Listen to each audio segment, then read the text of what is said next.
Live streaming is on. Greetings and welcome to Stunt Hangar Video Hangouts. My name is Charles Carter and I will be your host this evening. If you are watching this replay, I want you to know that I host this YouTube live stream every Monday and Friday evening starting at 6:45 p.m. Pacific Standard Time.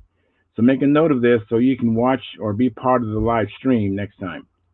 Now here at Stunt Hangar Video Hangouts, we talk about building, flying, model airplanes, sport flying, competition flying, what you did in your shop lately.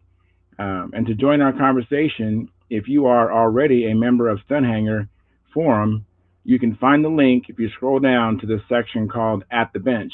Now, if you're not a member, please register at stunthangar.com/SMF. And you must place the space between your real first and last name when you register. You must also use a valid email address, or Sparky, the proprietor of Stunt Hangar, will not approve you. Now, if you are inclined to not come in, just enjoy watching us on YouTube, that's wonderful. Just place your comments or questions in the chat box, and I'll do my best to make your comments a part of the show.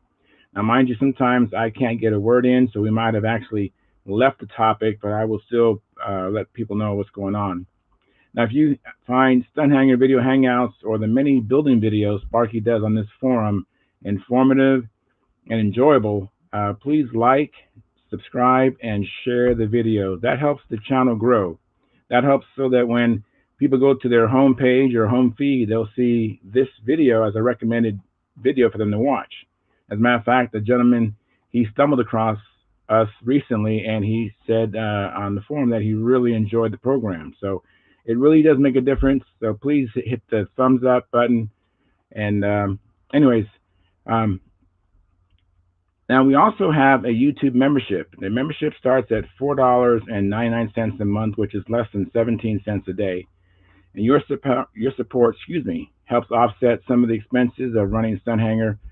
And your memberships, you'll get special badges, like on YouTube. Everybody on the chat box, there's usually an icon, but there's a special icon if they are a member. Like I have that special icon. So Sparky, when he sees my name, he sees that I am a paid member.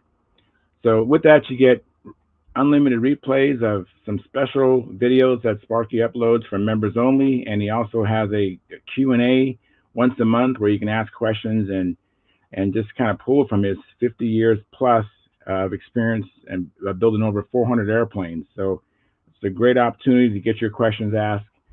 And you can also use the super chat, which is located at the bottom of the chat box. It's the big dollar sign. And I want to thank you for your past, your present, and future support. And I want to ask you to please keep the conversations family room friendly. In other words, don't say something you wouldn't say around your children or grandchildren. And without further ado, I'm going to turn aside to this other monitor.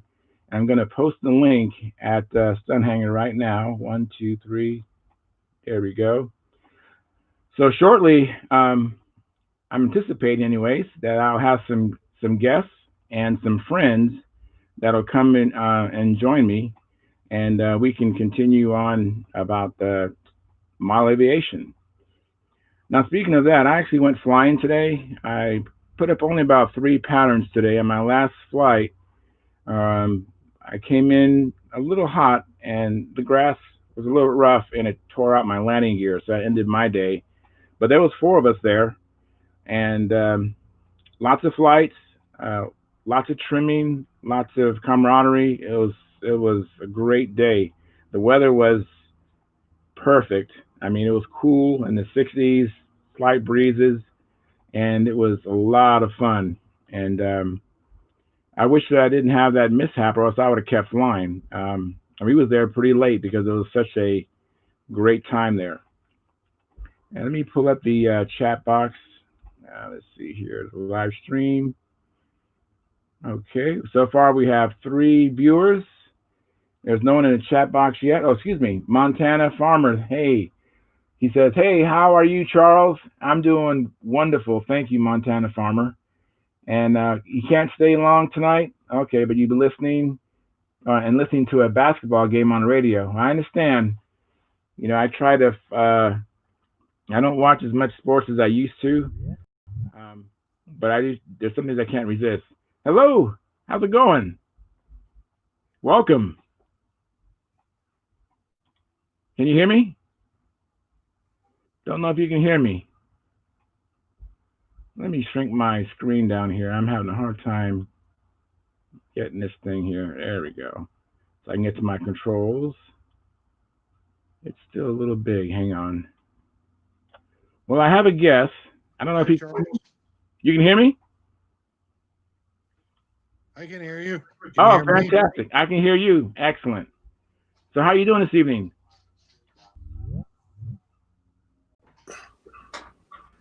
So you're Charlie Williams. Hey, Phil. Hey, how are you? Doing well. We actually have a new guest in the house. Everybody, this is Charlie Williams. Hey, I Charlie. can hear you. Great. Yeah, and so Phil's here, Peter's here. I'm good. How are you? Doing well. Doing really well. I went flying today and put up about 3 flights, so that was awesome. What did you fly? The Chipmunk? Hey, everybody. I flew the Chipmunk. Yes, I had pretty good flights. It actually is beginning to fly pretty nice. I mean, today is the first day I actually did some stunt patterns. Excellent. So it was got a chance to feel the old girl out, and it's showing some promise. I actually would like to Phil. He must have had a problem. He cut out. But enough about me. Hey, Charlie, do you fly control line or RC or just enjoy the program? Today is the first day I actually did some stunt patterns. Excellent. So it was got a chance to feel the old girl out. I actually would like to Phil. He must have. Is that you, Charlie? Cut out. All right, now I got sound. Yeah, thank you. We actually have a loop. All three. I haven't flown control line in probably 30, 35 years, Okay. but I've been flying radio control for about 45 years now. Okay. Very, very good. Dark side. Well, I did the same thing for years. Everybody will welcome you back. Yeah, we have a lot of retreads. Yeah. Especially when they get older, Charlie, because what happens is for some people their vision goes away and you really can't see the RC planes that far away and other problems, and then control line becomes a little bit more attractive for that reason for some people. And then the government's rulings that say we can't fly but 400 feet high for a sailplane pilot. That's absurd. Yeah, right? I think we lost Charlie. Uh-oh. Hopefully he'll get back in. This is his first time in here. It's bound to have some mishaps. Yeah, I tell you what. I don't know what happened to mine there for a minute. I just lost all my sound. Got it back now. I'm glad you're doing well now. Yeah, it worked out. I know where I can get it. And Peter, I want to apologize. Sorry I didn't get back to your messages, Peter. I saw your inquiries, but I was so busy. I just did not have a chance to That's okay. respond. But, Yeah, because you were saying you were looking for a spinner that wasn't pointy in the front, and I recall back in the day I had spinners that had aluminum black backplate, but they were plastic in the front, and they were not pointy, and they didn't use a whole bunch of little screws. And I managed to recall who made them. It's like I said, I still have a back plate or two of them. I have the back plates for them, and I don't have, and I have the prop adapter nuts for them, but I don't have the plastic parts anymore. I don't know what happened to them. Maybe I crashed and broke them. But yeah, it was a company called CB Associates, and it seems like maybe McCullough, MECOA, has bought out their stock, so you might be able to find something that'll fit your fancy amongst that selection.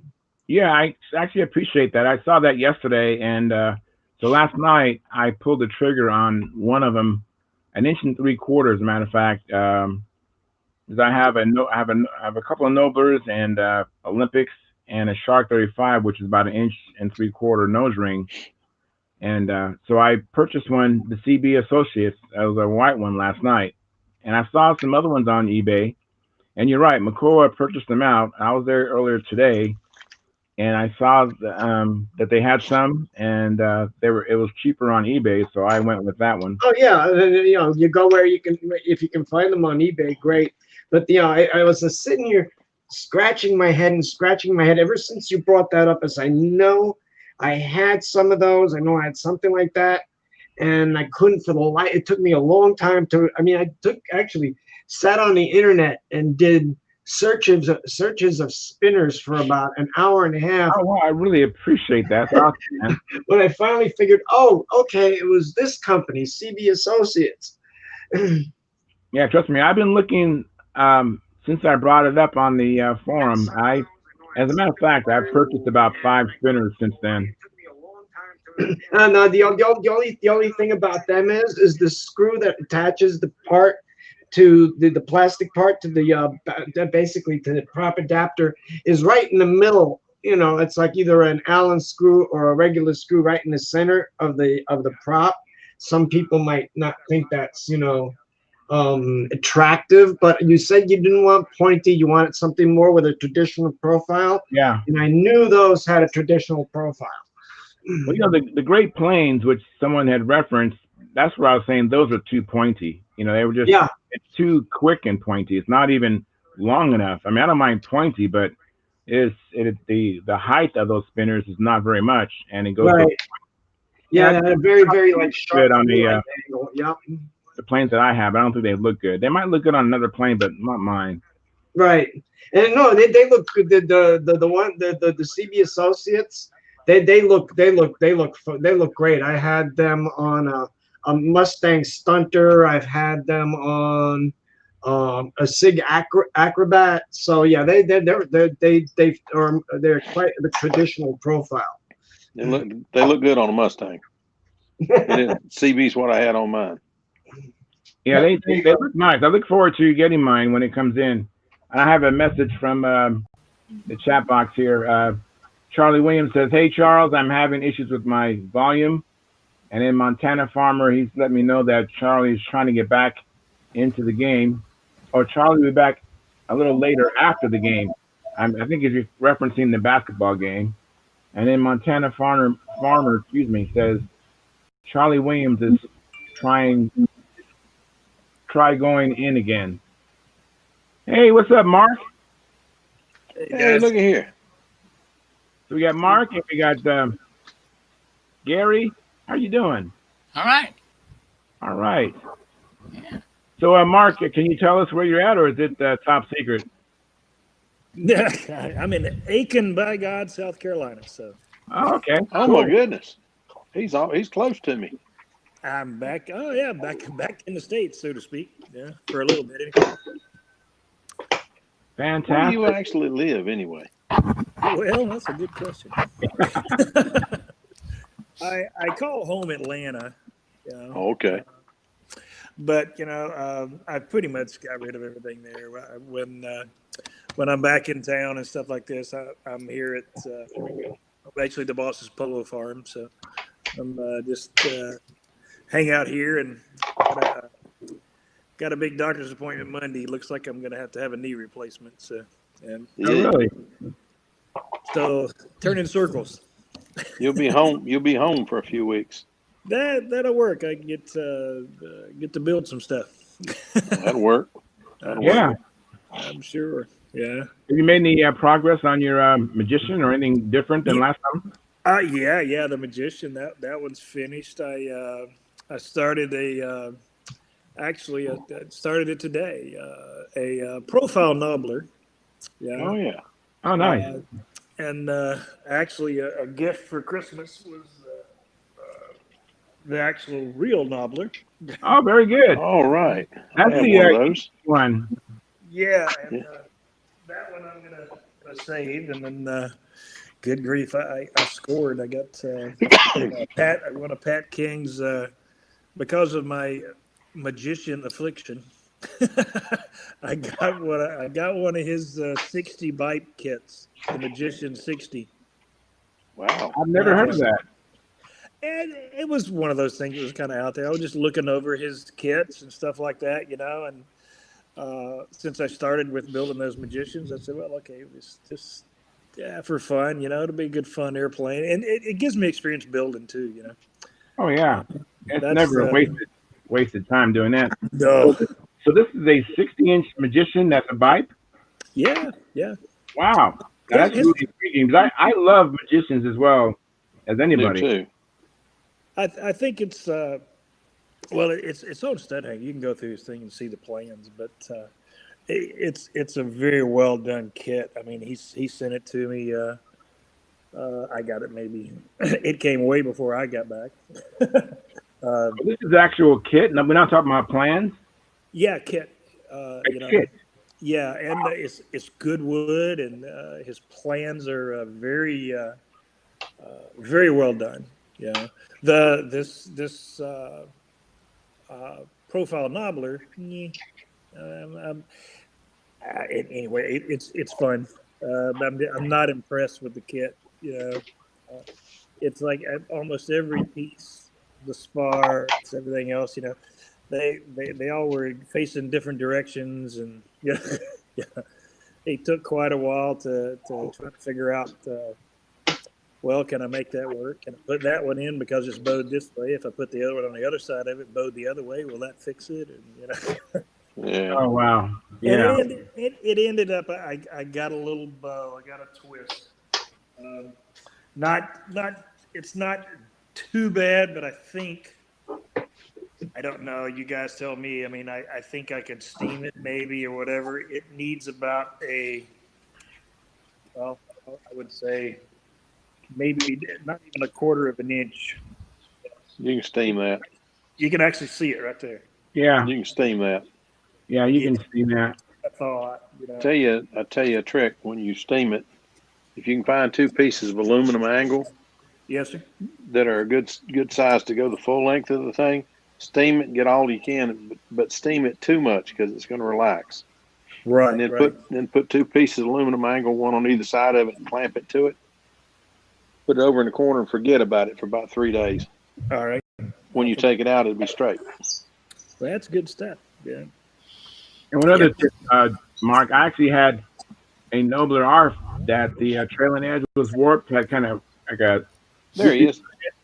And when I did, I put slits in it so it could move.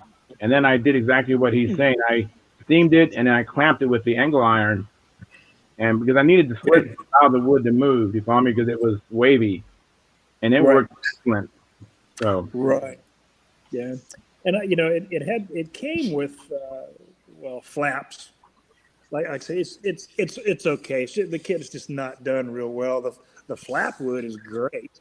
It's nice and straight and it's stiff to be flapped.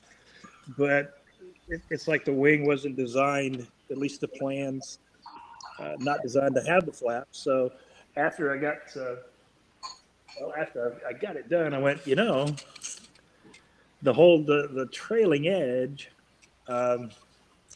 is actually thinner than the flaps, and there's no reinforcement in the plans, to put in. Yeah, so that is strange. That's strange. Yeah.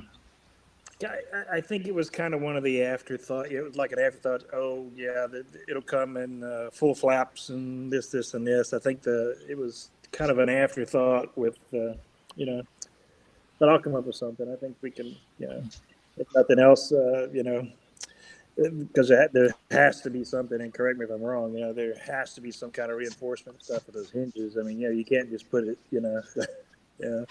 What you can do once you get it dead straight. Once you get it dead straight, just go in there and figure out, it's coming down to the V. Figure out how much you've got to cut into it to be able to cap it and have it come out at the same height, thickness as the flaps. Slice that sucker close and sand it down with a long T-bar where it's equal all the way across. Cap it and away you go.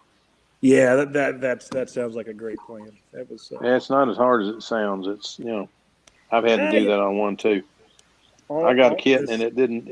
Evidently they forgot about this is going to be a flapped airplane I because think they that's brought them exactly plumb what together. That's And I exactly thought, what happened. that can't work. I noticed it just after I finished gluing that back ledge. Hmm. Because if I'd have thought about it before, I could just cut the ribs and cap it. Yeah, I It's all cheat when good. I do. I cheat when I do that, but there's an easy way to do it. Take your ruler, a steel ruler, a good straight one, and clamp it to the underside of the wing. Right. When it comes together, Yes, clamp it down here. Put your mark on this side. Lay the wing chalked up where it's good and flat, and take one of those Zona saws that does not have, some of them are flat, and some of them got that thing bound around them. Yeah, right. Take a flat one and get above it and put the saw against your steel ruler. Don't use an aluminum one; you'll cut into it. And just take your time and go slow. When you come to a rib, just slow down a little bit and take your time and just go down it, and you'll get it. And all you have to do is hit it 2 or 3 times with some sandpaper. You got a nice straight trailing edge. Like I say, I've had to do that a time or two because I bought a couple of kits from a guy, and evidently I'm going to prototype his airplanes, and evidently he wasn't thinking when he made it because he was used to building non-flapped airplanes. And you can't bring it to a point, 1/8 inch, and then put a 1/4 inch flap on it. It looks goofy. Yeah, So, exactly. That's exactly what happened with this one. I think it was, like you say, just an afterthought that, well, you can do full flaps, and here you go. And they never changed the plans, and I didn't think about it beforehand. well, some things you think the kit builder would have thought of and should have thought of. Yeah, Santa Claus there, when he does one, he thinks of everything. I mean, you got a plan sheet that's got every piece of it on there, but they're not all that good. Right. John's amazing. His plans are amazing. Yeah, I've got my swept wing Pathfinder plans over there, and I can't find a problem with them. Everybody, the guy I got it from said this thing's just too hard to build, and I'm looking at it thinking, did you ever build a ringmaster? If you can build a ringmaster, you can build this. Well, there you go. It's bigger, but that's all. It's just bigger. You got every piece drawn for you. I mean, if you can't build from that, something's wrong. Yeah, that's good. Yeah, like I say, the building stuff it's all, for lack of words, practice. Yeah. You constantly practice and perfect your performance and perfect your building skills, and next thing you know, craftsmanship shows up. Yeah, but it's through a process of trial and error and pursuing excellence. The hardest thing in these things has always been for me painting the darn things. Coming up with a paint scheme and then putting it on there has always been the problem. But even that, with a little practice, is becoming doable. Yeah. That's Hey, would you guys do me a favor? Would you guys introduce yourself to our new guest, Charlie Williams, and tell him a little bit about yourself, and that'd be greatly appreciated.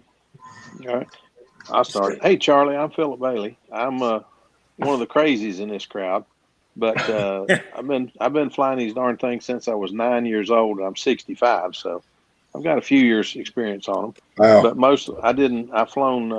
I got away from it for a few years and flew RC sailplane and RC scale, RC semi-scale, RC pattern, and then got back into the control line because I just missed control line. And actually, one of my local buddies can take a lot of the heat for bringing me back into control line. Tom Looper called me one day, said, "Hey, you got anything that goes roundy round? Let's go make the air smell funny." And I've been flying the darn things ever since.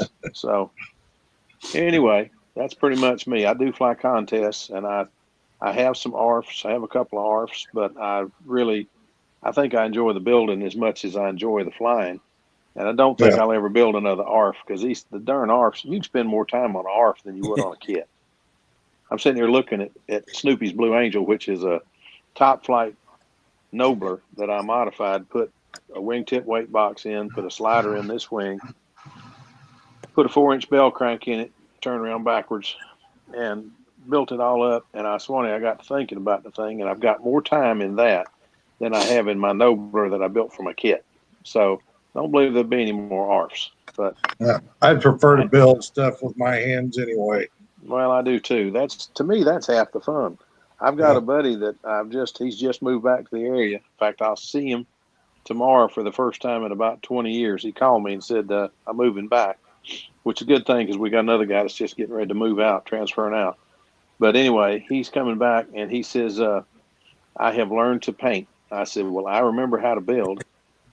If you can paint them, I'll build them and we'll have some pretty airplanes. I love to build. I hate to paint. I've got 9, I'm not kidding you, 9 airplanes downstairs need to be covered and painted. I get it to the stage of it's ready to throw tissue on it, and I just lose interest in trying to paint it. I can't come up with a paint scheme or something. I always find another project that I want to get this built. And I need to paint some of these. So I was telling him about it, and he says, oh, you and I got to get together. So I said, okay, you come on over tomorrow evening. We'll figure something out. But next. Well, I'll go. I'm new to this. So I've probably maybe 3 or 4 months, basically. Just started getting into it. And I've got way more time building than I've got flying. I probably have maybe a total of 6 flights total. Yeah. And I work overseas a lot. I fly big airplanes and helicopters for another gentleman overseas. So I spend a lot of time over there. And as some of these guys have saw, I mean, I'll join in at 3 or 4 in the morning over there just to get some more knowledge and pick these guys' brains. And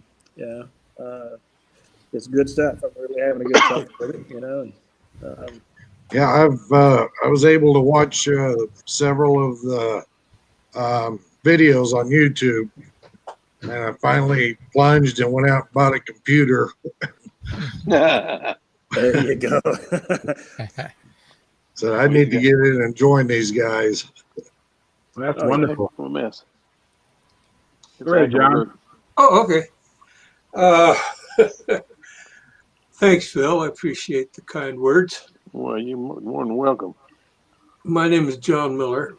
I'm 77 years old, and I've been modeling since I was about 5. When I got old enough to whittle me out an airplane out of a stick I found in the backyard, that was the beginning of my model airplane.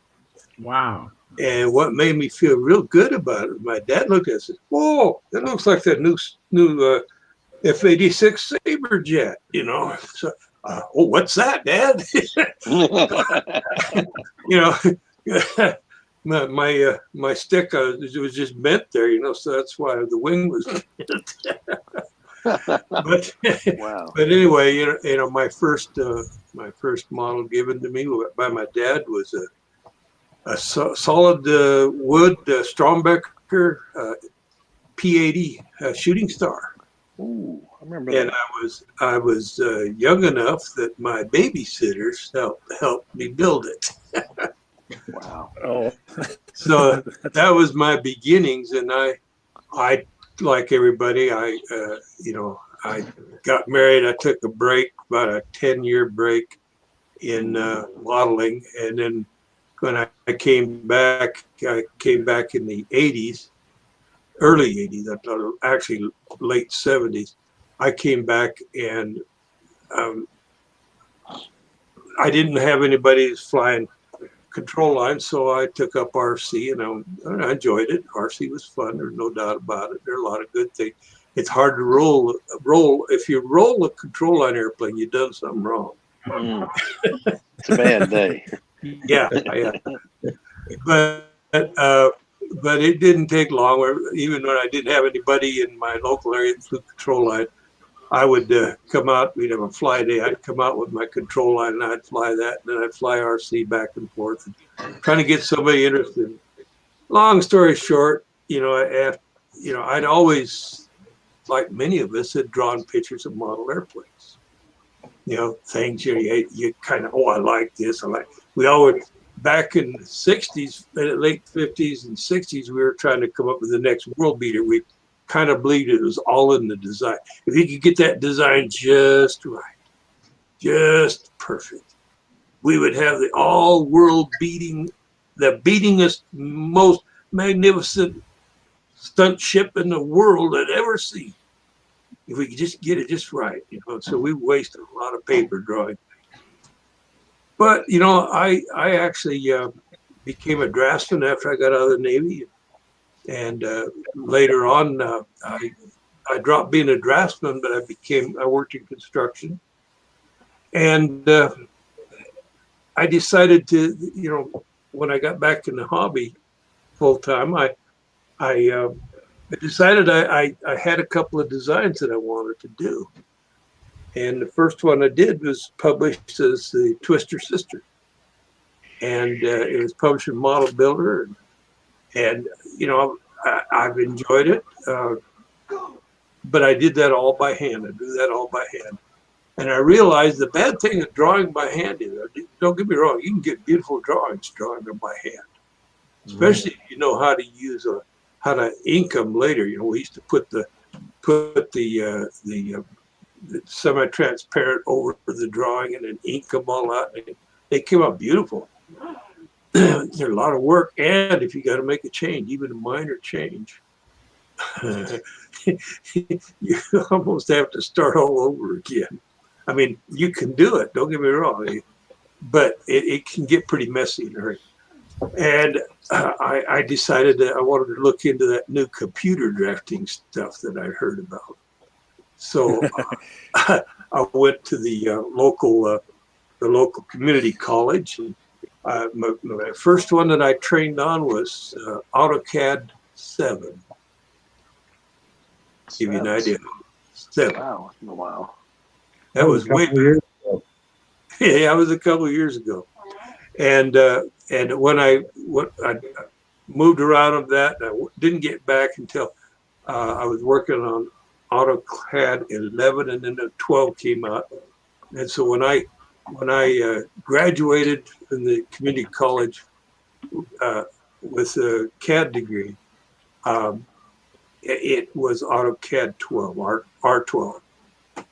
And R12, 13, 14, they're all pretty much the same, a little bit changes, but each one of them got a little bit better. Well, now we're up to release 2018. And the nice thing of it is if you got to make a change, you can draw something. You only have to draw it once. Like you want to draw a bell crank, you draw it one time. You make a file of it or make a block of it. You set it over here. Now, when you do a drawing, you want that, you just go pull that block over and drop it in there. You know, when you want to put it, let's say you got a Snort and Zort 40 in there, and you want to go to a Super Snort and Zort 60 in there. You just go get that block, put it in there, take the one out.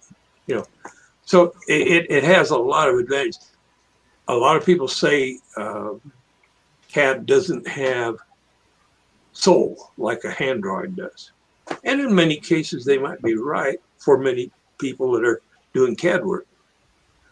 The thing is, a lot of people that are doing CAD work have forgotten something. They don't use the proper line weights. Maybe they don't know how to set up the line weights in the drawing.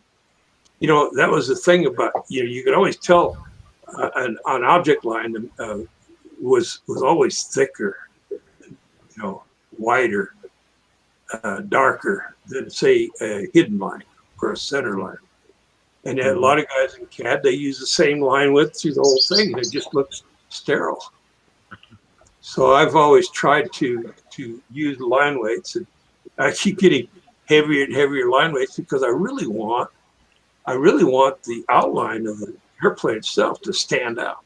Anyway, so that's what I do a lot of. That's probably half of my hobby is doing the drawings, and I've been fortunate. I've been fortunate to have had the opportunity to work with a lot of people on their designs, with a lot of companies with their kits and that, especially with Brodak. I've met really good people in the hobby. I've had 5 or 6 articles published, and it's been fun. But like Phil commented, I like to give you a set of plans that's as accurate as I know how to make them. Now, that might mean I might have to spend a month, 2 months, 6 months, a year on that set of plans to get them the way I want them to be. Yeah, the main thing that I want out of that is when I'm done with the plan, I'm going to make what is called a pattern sheet. Now, there's 2 reasons there's a pattern sheet. One of them is the pattern sheet is the same sheet that a laser cutter uses to do the laser cutting with. So it's easy enough for me to take that and set it up, because I set it up for them to laser cut it. I can also have it printed out and I set it up for you as a pattern sheet, and everything is laid out on a standard balsa size piece of, and it calls out the size of the balsa.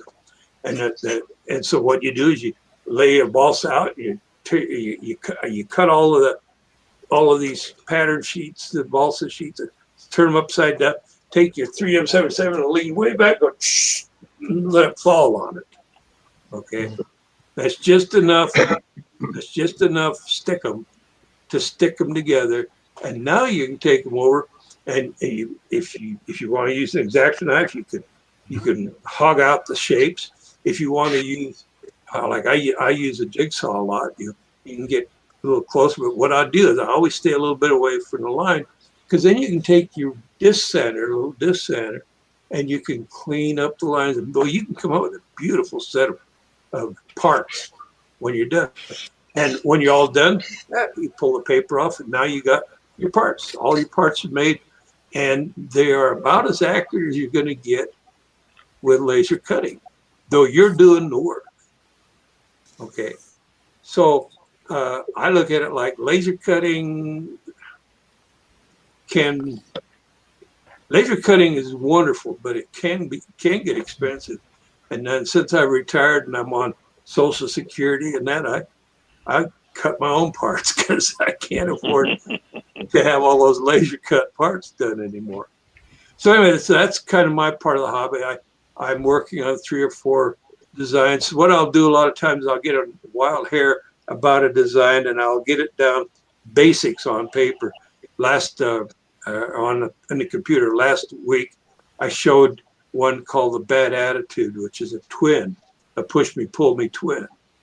Okay. And it was originally drawn up, it was going to have an IC motor in it. But then I realized the problem with push me, pull me twins with stunt ships was, so you got an engine in the front and an engine in the back. And so that means that the engine in the back, the tank is in front of the engine.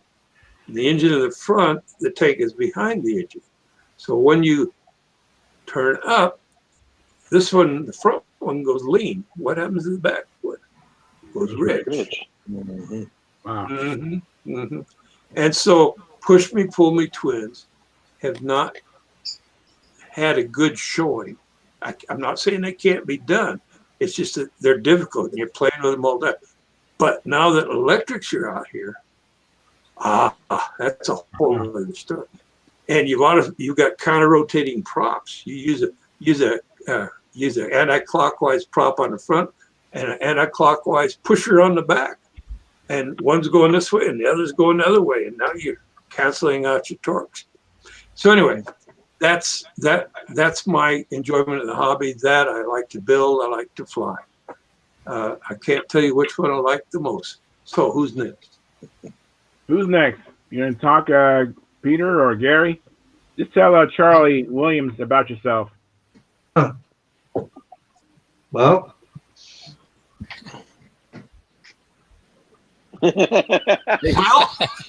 okay, I'll go since there's nothing but real silence going on there.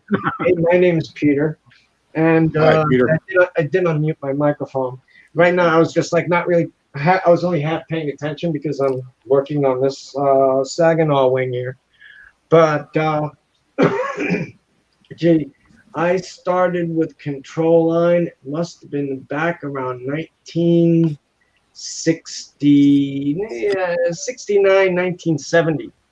And actually, my dad was really into model airplanes. And the only problem was with my dad is that we soon discovered was that he could build like No Tomorrow. And he actually, like, not too much dissimilar to John, but he would turn around and he would build from scratch. And he would turn around and, take on the most ambitious type projects you would ever think of for Control Line. And the reason we really got started in Control Line, for number one, is we were in New York City. And number two, radio control, any place where you had room or be able to fly radio control, was basically quite a trip away. I mean, you had to get in the car and you had to drive to get to any place that you could really fly radio control. And number three, we were just like 10 minutes away from the New York World's Fairgrounds. And the New York World's Fairgrounds had, until very recently, even at the time, was one of the premier Control Line flying model aviation parks, at least in the United States. They had 2 full grass circles and 2 fully paved circles.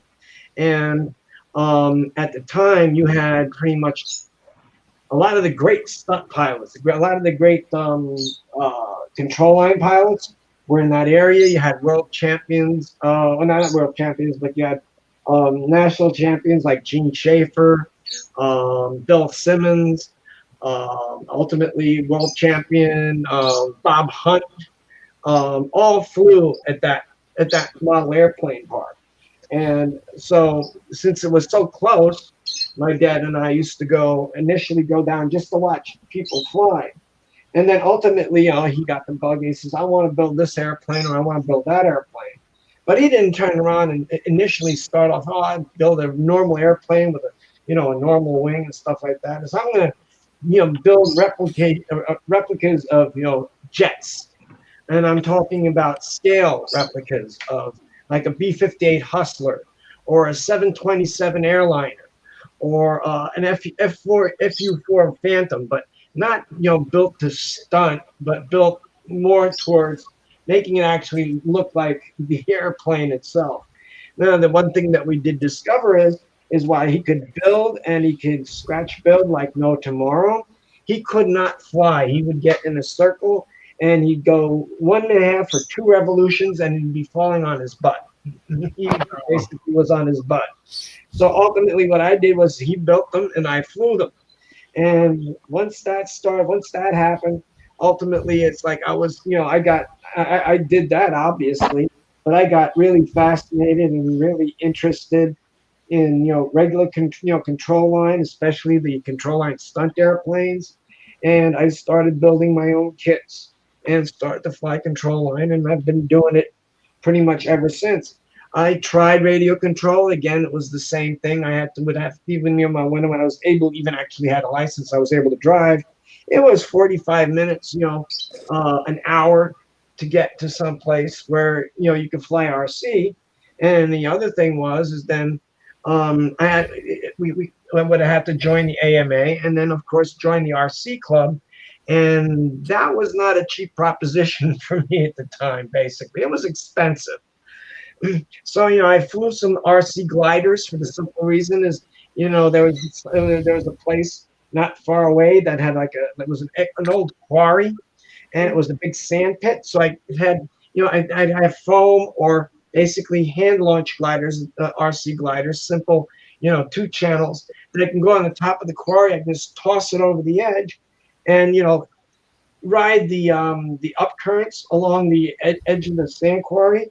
But my problem always was, and I never really got around it, is I had a hard time determining whether the airplane was coming towards me or going away from me. And I crashed too many planes and lost too many airplanes in the Pine Barrens of Long Island to that ultimately I says, nah, this is not holding any thrill for me, really. So after that, I just went back to Control Line and never turned around. Very good. Gary, you got some words for us, Gary? Well, I think I started flying about in the middle 50s, I think, 1950, and went about 63 and 64, and then graduated. The landing gear. And then I, of course, I got married and then got away from it. So Yeah. Oh, yeah. lately, just I don't know, a couple 4 or 5 years ago, that I happened to see some RC flying, so I got into that. And then I like to build. I built a couple of big stunt ships from scratch back there in the '60s. So didn't seem like it was too bad. They talk about the I-beam being so hard. I think I did 2 I-beams, and I didn't think it was very hard at all myself. Oh, gee. But anyway, There's always one. so yeah. I look at all those little half ribs and I get nightmares. Oh. Shoot. But anyway, then I happened to watch this YouTube there on my little telephone, and got on with these guys here, and I thought, well, I like this, so because it's all back what I remember doing, you know. So I don't get to fly any control line now, but I like to build a little bit. And we've got to build several RCs and fly in them. Yeah. So we got these guys, and I just like to be on here, and I'm the sleeper of the group. I think I sleep. I get relaxed, you know, and I just listen. But anyway, I enjoy it. It's a good group. I enjoy you being here too, Gary. I appreciate you. Even though you fall asleep, it doesn't matter. Even Steve does Charlie, give me a hard time. My name is Charles. I don't go by Charlie or Chuck. This is Charles. Well, my first name really is Charles. I figured that, Charlie, but I don't go by that, and I still think it's a nice name. I just go by Charles. But you know how I got started in control line? I want to pinch myself because I mean, it's just like a fluke. I was riding my bicycle. I was a little kid, rode my bicycle to the recreation center in San Diego, and it was this man, Shelby Hagberg. Now, I was a little kid. This is a grown man in the Navy, and he was flying the Nobler. And that's one reason why I love the plane, the Nobler. It was the very first control line plane I ever saw. And this gentleman, Shelby Hagberg, he actually had just babies. He had a couple of babies, and he had a wife. And he was just really nice to me and helped me get started. And so I flew control line for up through probably the 8th grade, from probably the 6th grade. And then I taught my cousins how to fly, and then life changed. You know, you get into other hobbies, you know, cars and motorcycles and other things, you know, and women. And to my amazement, you know, I left control line. And what happened, how I got back, it was about 18 years ago or 20 years ago. I was going to have a major surgery, and my cousins, who I taught how to fly, they came to visit me. They might have thought I wasn't going to be here much longer or something, but they brought out some control line planes. They brought out a Chipmunk, and they brought out a Twister, and they prodded me, and they said, come on, let's go fly. And I said, man, I haven't flown in like 25, 30 years. And he goes, it's like riding a bicycle. And no kidding, when I was flying this Twister, before the Twister got off the ground on the rollout, I was like, oh my God, how did I ever leave this behind? Because there's nothing like flying a control line plane, because you feel it. You know, you feel it even if you crash, you feel it. And if you're flying good, you feel it. It's just a incredible connection to that airplane. And you know, and you can see the plane. You can admire your workmanship or craftsmanship, and it's just an awesome thing. So I got bit big time about that 2 years ago. So I went to the AMA website and I found a local club. At that time, all I knew was how to do loops and lazy eights and fly upside down. And these guys happened to know the stunt pattern, and I saw it for the first time. And I'm kind of a competitive person. Not kind of, I'm really a competitive person. And so I started competing about 6 years ago, and I enjoy competing like, I mean, this is unbelievable. Because what I like about competing is I can't replicate that focus that I have in an official flight. I mean, I flew 3 or 4 times today. And, you know, some of the maneuvers I took off a little bit or relaxed or, you know, just kind of a little cowardice or whatever. But at an official event, we're getting some echo or backup. Anyways, if someone could turn off their YouTube channel, if they have it in the background, close that tab, please. Anyway, so we still have it. Yeah. Someone must have turned on a YouTube channel or. Lynn, do you got it? No. I'm muted, so it's not me. I don't hear it on this end. Yeah, I can hear it. I can hear it. I can hear it.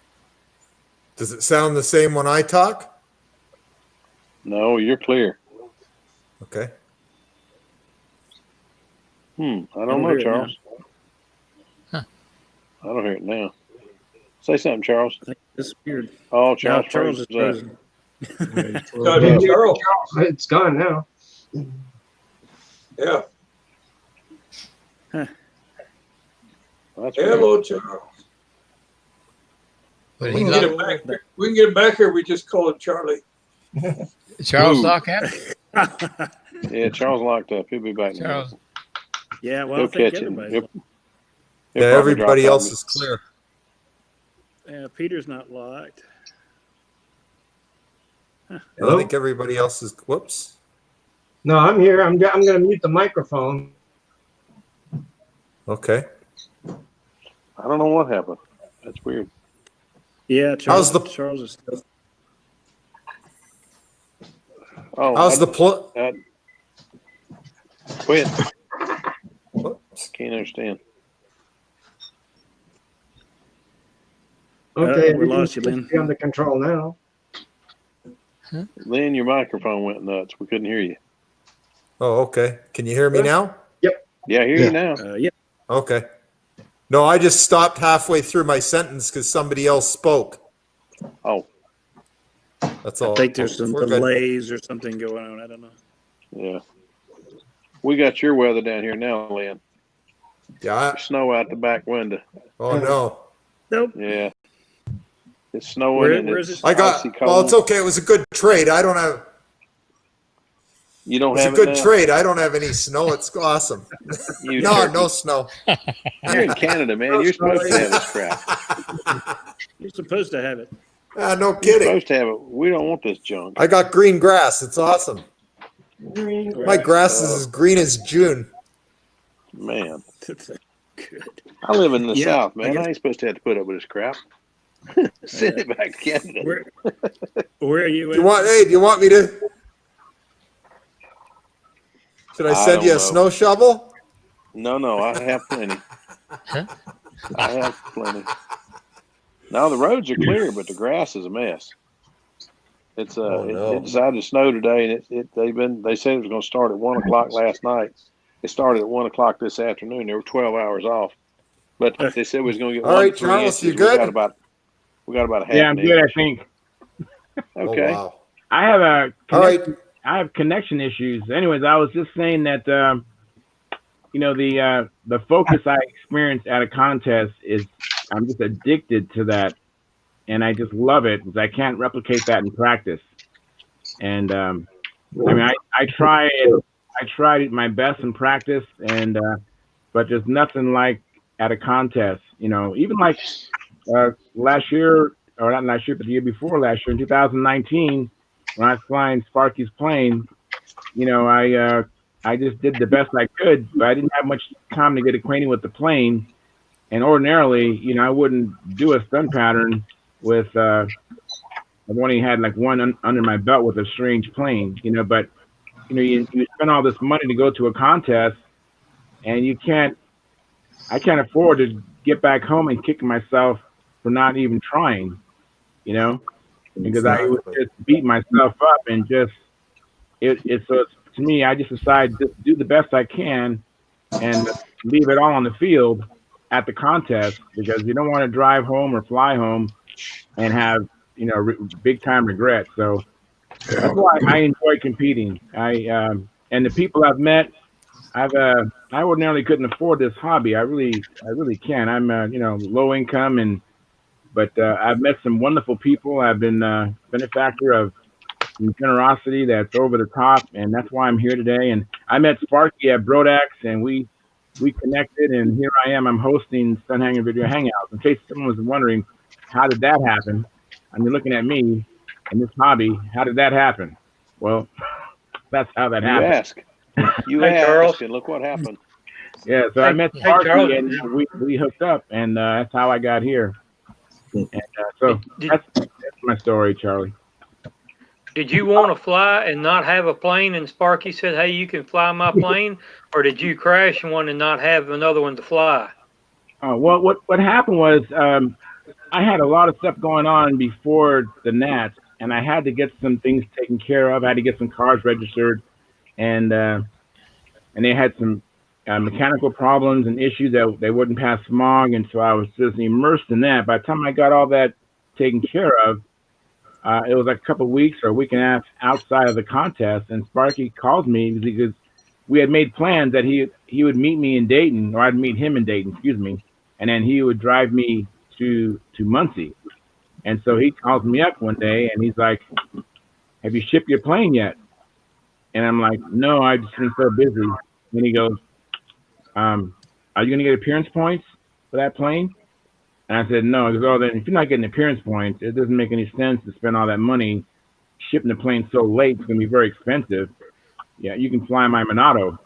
And I don't know if you've ever seen his Monado, but it's beautiful. Yeah.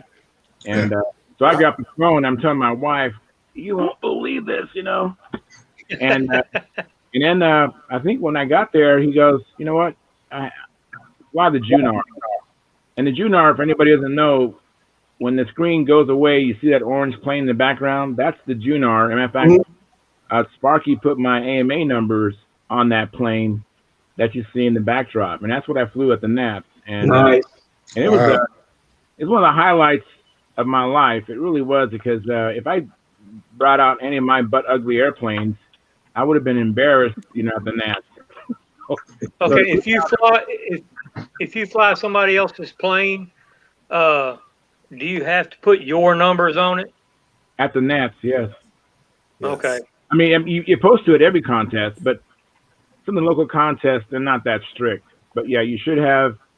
I mean, Well, I'm like, if you crash your plane practicing and you don't have a plane, and somebody says, "Here, you can fly this one," do you just have to tape over their numbers and put your numbers on it? you don't have to tape over it. You just have to put your number on there, either on the flap. As well. It has to be an inch height letters, either on on the wing or on the rudder. You can put on those two places. Magic marker. You have to have your number at the Nats. Exactly. Other local contests, I've flown airplanes and they weren't that strict about that. Yeah, they Yeah, don't. we You don't- don't have to. You don't have to take the other number off. You just got to make sure yours is on there. Okay. Oh yeah, and for example, when I was talking, my dad built the airplanes and I flew them. Just to give you a quick example, because I have it handy. There's Flying Models, and there's Bob Hunt's Genesis. But in that same magazine, Yeah. that was one of that, like I was saying, he built planes that normally he wouldn't build for control line. Wow, that's your dad built right there. He built that B-58 Hustler, and it was nice enough to appear in Flying Models magazine alongside Bob Hunt's Genesis. Wow. All right, one crazy aside to that very Genesis, the plans to it appeared in Flying Models, and I bought the plans and built the airplane. Always when you're building one, make sure that your motor will fit in the airplane. Because That's a good idea. Bob built that thing, and you had to cut about an eighth of an inch, about a 16th of an inch off each side of the motor bears to make it fit up in that thing. There's no chance you're going to put that thing in there and skew it and get your outboard with that. It was built 1-to-1 because you couldn't get it in there any other way. But I built it and went to put the motor in. What the?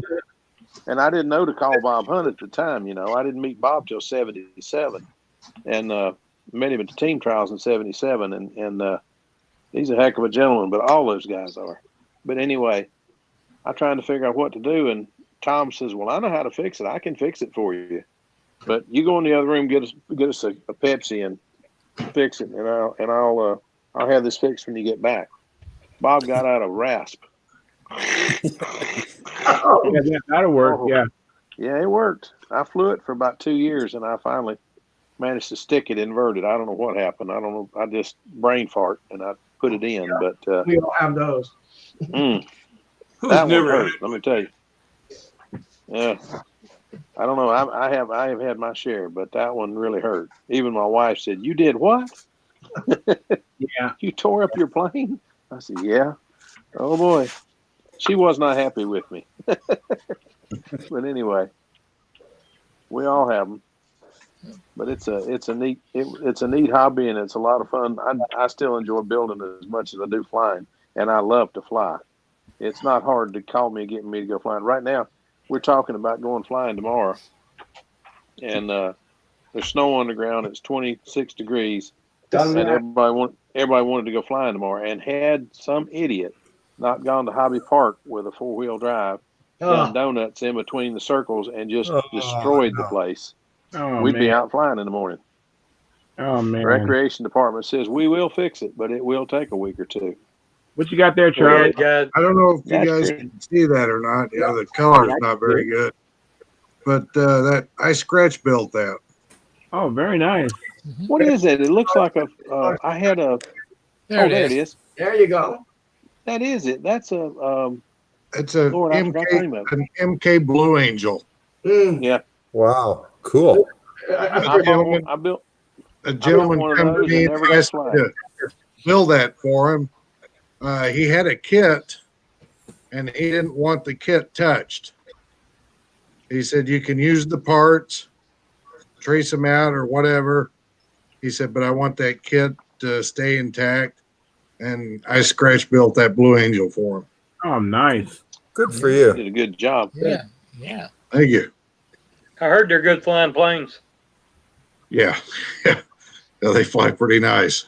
They do Yeah. fly nice. A lot of those classic pattern type planes, yeah, they fly pretty nice. Fast. Yeah, that was the style back then. Fast and loud. We started putting tune pipes on them. I think they like the tune pipes as much to quieten the darn thing. Oh, look at that little diesel. Somebody got a diesel. As much to quieten it down as for anything, but That's PAW 09. Okay. I was gonna say, Santa, what are you doing with that oily thing? Oh, you got to fly a stink plane once in a while. Okay, I'll take your Okay. word for it. Yeah, I've Me never too. flown a diesel. I'd like to. Me neither. I've never flown one. There, very few people have. I have, but Cantankerous. well, Are they the can be. sound- They are don't. the sounds different on a diesel? Yeah, if you get the compression wrong. Yeah, right. If you get the compression wrong, they go brah, brah, brah. Yep. Wasn't there a guy at VSC that flew one of those things? And it seems like he hit the thing one time and it started 3 different times. That's right. If you get it right, it works. Oh yeah. Yeah. Well, Just getting it right. there's a few little. Actually, they tell me, I have a KMB 28 Sportster that I talked to. What's his name? Davis. Davis Diesel. Davis Diesel Development. Yeah. Yeah, and I talked to him for about 3 hours, and he sent me a diesel head for that engine, and a new rod for it, because the rod needed to be straightened up. And I ran that thing. I replaced a OS 40 FP on a plane Wow. with that 28 diesel, and he told me that the diesel does make pretty decent power in a smaller size. The other interesting thing was he said that diesels are not affected by back pressure like most 2-stroke engines. In fact, on a KB 28, I hooked the exhaust is also cooler than on a Go engine, and so I hooked up a piece of neoprene tubing off the back of the Stinger, off the muffler, run that up under and wired it up underneath the fuselage, and had it coming clear back to the tail end of the airplane, so I wouldn't get any of that diesel stinky stuff all over my airplane. Wow. And It's neoprene. it flew the yeah, it's slippery, and it flew the pattern just fine. So this though is an 09. Now I've got a 19 somewhere that I haven't found. It's the stuff that's in the box. I got an 1935, a 35 PAW diesel. Well, the other day I got a call from a friend of mine, and he was selling off a fella's Treasure plane. trove. Well, the guy died. Charlie Price, I think, not Price. Oh, that's a shame. Phelps. Charlie anyway. Phelps died? Yeah. Oh, Wow. shucks. So I think it was Phelps. I might be wrong on that. Please don't get too upset yet, because or Price. I think the guy's name was Price, not Phelps. Yeah, Charlie Price, I had heard died. Mm-hmm. But anyway, here is there's brother. There's a 40. Oh, wow. That's a big, heavy monster there. And that's RC. Well, Wow. yeah, but it's got a venturi for it. But yeah, it's RC. It's a twin ball bearing, and it pops over really nice. And it's, I was hoping that these mufflers could turn around. I could make a rear exhaust on there, but to do that, you have to take the cylinder off. And anyway, so I'm not going to worry about it. I don't think I'd want to run it in a stunt ship inverted like that, because it's a diesel, by the way, and if it gets locked up down there, you're gonna have to hydro lock. Yeah, but it wouldn't hurt to run it side mounted, No. Yeah. So that's for now. I got to show you that. You think that one was big? Okay. Here's Here comes the big kahuna. Here's the You 60. have a compression release on it to get it started, a Kickstarter. Oh my goodness! Everybody's ever seen my hands? Size of my hands. Yeah, John's not a small guy. Holy crap! Look at That this. is a big motor. That's the size of my Jet 90. Yeah, about that. Yeah. Yeah.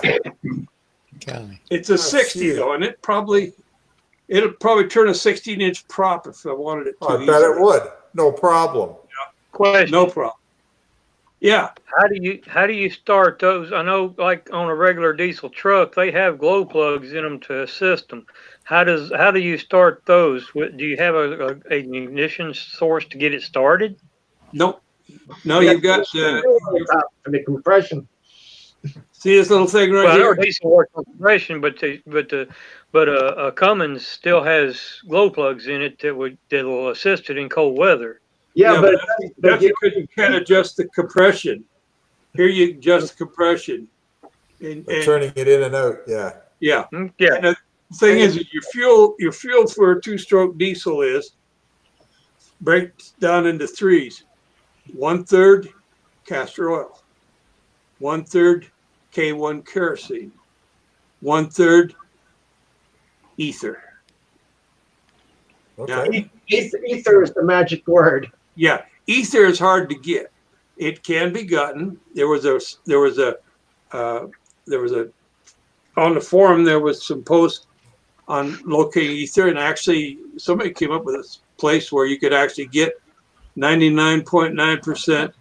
I forget what they. Anyway, it's pure ether, and you could get it mailed to you.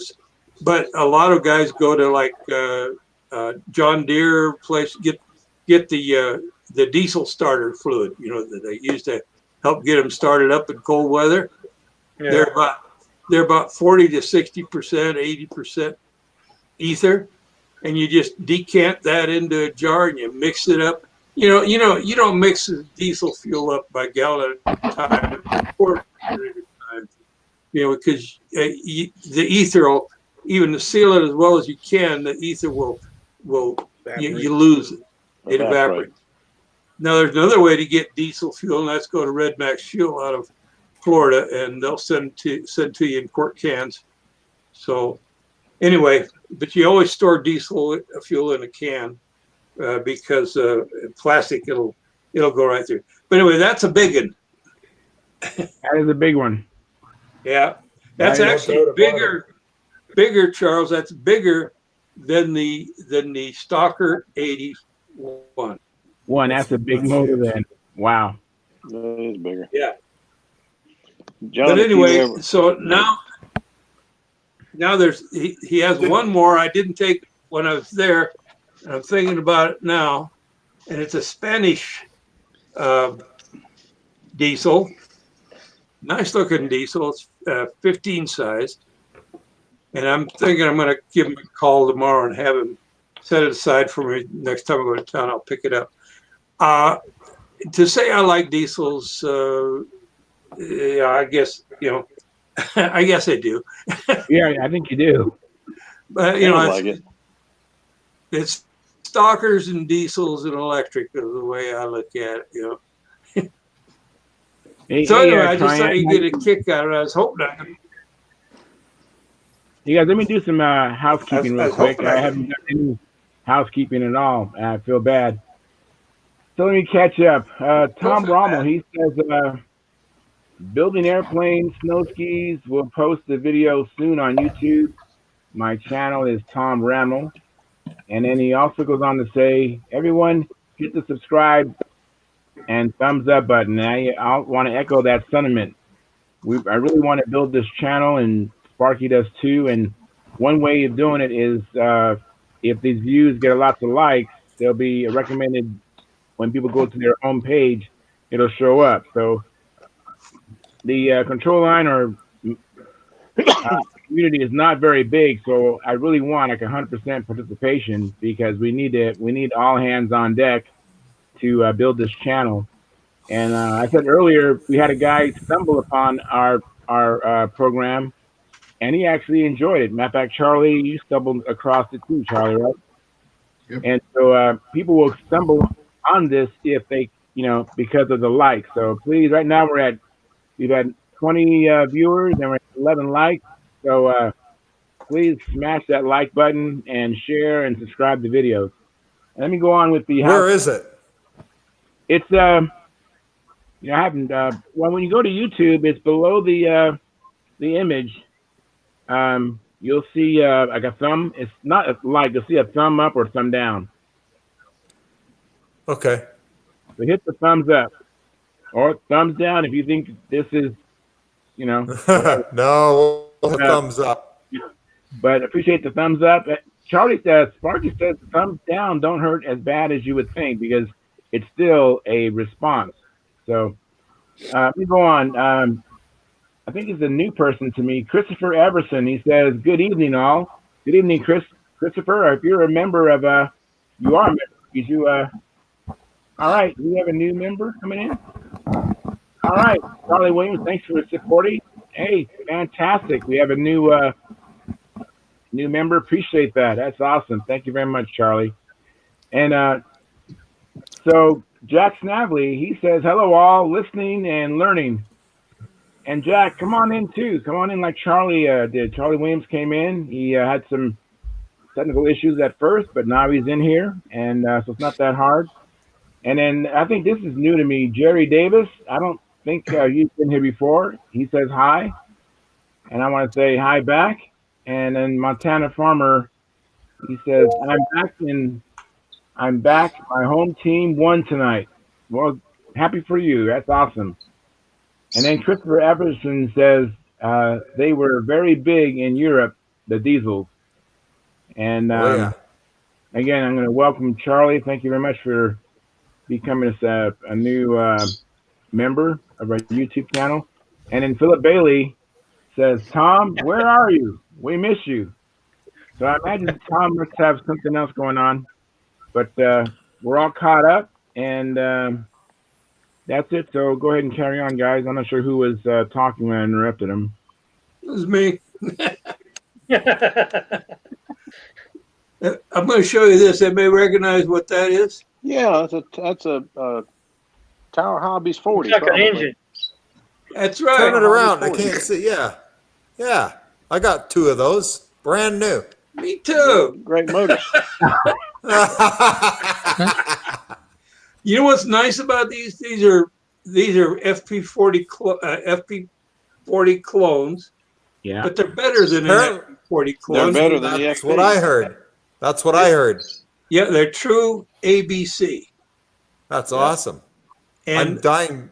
I haven't run with either of mine yet, but I'm excited about them. yeah, I had one I bought brand new from Tower years and years ago, and I held on to it for about 10, 15 years. And one day somebody wanted it, so I sold it, and I kicked myself the next day. And I've been looking for one since then. And this sale that my friend was having for the estate sale, he had two of them in a box. They've been run. He started them on the bench. All of his engines, he did a bench run on them. So that's all they've had is a bench run. Okay. But it came with a spare piston and liner. So Oh, that's even Yeah. better. yeah, even better. So I've been having fun, I can't look up and find an estate sale because me and Mike's the only ones that fly in Middle Tennessee. Control line, I think. Well, Mike found a great. Yeah, Mike found a treasure trove of Well, Boston. yeah, he's down there. He's down there with him. I didn't know nothing about it. It's holding out on you. I'm about 50 miles north of Mike. Well, they're out there, That's for sure. what you need to do is Now, start there's going. plenty of RC guys around here. There's plenty of those, but nobody flies control line anymore. Well, don't they That's have? okay. The RC guys have lots of good motors. Yeah, Oh, don't yeah, don't they have swap meets in your area? Yeah, I went to one back. It was Halloween. I got those. I got that Super Tiger 51 for $25. Yep. That's a Can't good beat price. that. Well, that's A bunch where I of used to get The a lot muffler of was stuff. broke on it though, but I'm not going to use that big heavy muffler on it. Yeah. Throw that in the garbage. It's no good Yeah. for anything. Yeah, that's a boat anchor. I used to get a lot of stuff at RC swap meets because the guys would show up there and they'd have maybe a half a dozen or more control line motors there, and they just want to get rid of them because they weren't flying control line anymore. I mean, I bought My brother OS picked up the greenhead. 35S's for $10. Yeah, That's right. my brother bought a torpedo greenhead for $15. Oh yeah. Yeah, RC swap meets are the best source of motors anywhere if you want used control line motors or good used RC motors that can be converted to control line. Yep. Yeah. They've canceled all ours for ever since April. Oh yeah, same here. Same here. Well, It's quiet. They're just saving up all those goodies, Yeah, ours, Well, this we one can was hope. supposed to be inside, but because of the COVID, they decided to move it at a later date and outside. So we went down there and browsed around, and I picked up some spinners, and I think I got a fuel tank, a Super Tiger 51, LA 46, I got 3 engines, 5 spinners, and a fuel tank, and I think I spent $60. Wow. That's pretty Pretty good. good going. And they had, of course, the RC guys were flying, and there was one, I don't know what it was, but I know it was doing 120 easy, because they would just go by as a blur. And when we were leaving, Brian said, "Man, that thing's fast." I said, "Yeah, but watch the turns it makes." I mean, it was snapping the corners. It was unbelievable. And he would go on the back side of the field. He would climb and then turn toward us, and then come in at a dive, kind of getting build up speed and everything. And I said, "Yeah, watch it turn down here." And when he made that turn, it disintegrated.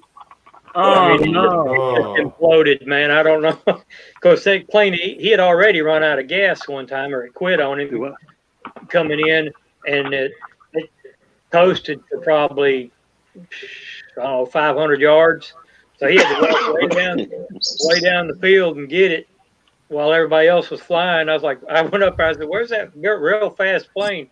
The guy said, "It's down there, about a half mile down the field there. He's going to get it," because it run out of gas on him, and he was making one of those high speed passes, and it quit. And all they could do was just glide it in. But yeah, that thing was fast. But yeah, and there was a lot of engines there. One guy was he was getting out of the sport. That's what I got. I got that LA 46 because I looked at him when I first got there, and we was getting ready to leave, and I was looking at it, and he had about 5 or 6 of them. He goes, "Pick you one out, $15." I'm like, "Okay, that's a great price." Well, I looked and got it. I looked kind of finally got the one the cleanest looking one, and went on. But I think I bought that Super Tiger 51 with the broken muffler. The manifold, the ears were busted off of it, and I think I got it for 25. But still a good deal. Oh yeah, I'll just have to get Venturi's for them. Well, that's a good Tryon. Yeah. Yes. Right. Yeah. How are you? Is everybody's I'm good. screens going black? Good. No. Not at this time. No. I can see Charles right now is the only one I can see. Yeah, I mine did that a while ago. I logged out and logged back in, and it fixed So in it. case you can't see it when I do this. Now, John, I can see you now. Now Charles is gone. It's like whack-a-mole. I can just watch one person at a time. John, How can you Kind of tell? like when somebody says something, they pop up. So I'm just John, going why to don't you go there? start whacking them with a hammer when they come up. Mark's got an engine in his hand. There Mark we has go. a question, right, Mark? Is that Yeah, it's Looks like an FP. Yep. it is an FP, and as we were talking, it's one of those control. I stopped by an RC field, and the guy had just back of his truck. I think it was $30, and it's a 20. Oh Lord, That's a good one. that's a good I engine. don't know. Yes, right. It's never been run. The box and everything is there. How would Good you know motor. Yeah, that's what I've been reading. How do you know if it's an ABC or not? Look If it's an LA, Look at the FP. side of the inside the exhaust. You should be able to see the metal that the cylinders are being made of. It'll be kind of a yellowish color for the bronze or brass, but I don't, were not I don't chrome. think They were nickel plated. ABC. They were ABN, which is bronze with nickel plating on. Aluminum piston, bronze cylinder, nickel plated. Whereas the power was aluminum piston, bronze cylinder, chrome plated. A little bit harder. Gotcha. I'm trying to remember if the FPs came in an ABC variety. No, they. What I've read, No. and it's just read. They said that the latter ones were, but you may be right. I may be confusing ABC with ABN. Mm-hmm. yeah. Some of the original were steel. The original, they're steel cylinder, the 35. Yeah. And Yeah, they're 35 actually is That's way before the FP. no, the FP had a steel cylinder on the original. Yeah, it did. I've got one. Newman at Stuka Stunt made a good fortune out of taking the 35 FPs and making stunt engines out of them. And the way he timed that, they could turn a 12-inch prop with a 35. authority. Yeah. I mean, He sure did, and flew that big Stuka, as big as that thing was on it. Yeah. That was a big airplane for a 35. Wow. I built I one have of those and put another a comment. 51 in it for somebody. So we have Christopher Everson. He says, great loss for a big swap meet for me was Toledo. I've been going there since I was 14, and I'm 54. Mm. Yeah, Oh. so Yeah, well, I was he's going to gonna- go this year, and they did away with it. So, Yeah. yeah, it was going to be my first trip. We were But I all tell going you, to go. If any of you are down south, there's one in Tifton, Georgia in March that is outstanding. 4 buildings. Wow. It's hard to see it all. It's hard to see it all. I've forgotten what you call it, but I will find out and let you know next week or sometime. I know what it's called. Big. What's that? It's called It is big. Hunger. And it's in Tifton. It's in Tifton, Georgia, and it takes up the 4 buildings of the Wow. fairground down there, and they have displays outside and flying displays and indoor. One That's building wild. is all indoor models. I went in there one day and watched for an hour. I was tired of walking. I went in and sat down. A guy put up one of these things made out of microfilm, and he goes, and the propeller turns about this quick. That thing stayed up for 45 minutes. I was just trying to watch the propeller go all the way around one time. Yeah. And then another guy came in with these little bitty GBs, and he takes one and he takes it up and he goes, and he flies it. And she, so I'm all ready. He comes up and he's ready to launch it again, and he goes, and this one flies backwards. That blew my mind. I thought, you wound the thing backwards. No, it flies backwards. I got him to sell me the plans to that one. I don't know what I did with them, but I do know where they are. They're in the computer room. But wow. That's they wild. had some neat stuff. They had some neat stuff down there. And all kinds, any kind of RC plane you wanted. And I was getting ready to leave. This will make you sick. I was getting ready to leave, and the back guy had a bag of Top Flight 12.6s. I think it was 65 cents a piece. Wow. Bought 2 bags. Wow. That's wild. Yeah, it was neat. It was a lot of fun. Coming home, though, my Garmin had Lexington, North Carolina mixed up with Lexington, Georgia, and kept trying to turn me around. I said, what the heck? I didn't even know there was a Lexington, Georgia. Well, Lexington, South Carolina. Maybe it was South Carolina. Anyway, it had me going 200 miles that way, and I'm sitting there. Now, wait a doggone minute. So I don't know what happened to my Garmin, but anyway, it got all screwed up. I was thinking you were riding with Garmin, the flyer that died maybe. No. And he got you. I'm sorry. I would have gone anywhere. No, Mike Garmin, I would have gone anywhere with. He was a great guy. He was a mess. He was a prolific designer and builder, and boy, he loved those K&Bs. Good golly. We go to the contest in Huntersville, and Mike would be absolutely greased from here to his knees from those darn K&Bs because they ran straight caster. And Lord have mercy, Mike would be nasty when he left, but he loved those K&Bs, and he had more fun than anybody out there. He was a lot of fun to be around. Him and Willis Swindell, that whole crowd, were just great fun to be around. I don't know. I miss all of them. They were great guys. And the stories they could tell about the Blue Angels and just different things, because they were all Navy guys, and they'd been there when servicing the Navy airplanes, including the Blue Angel stuff.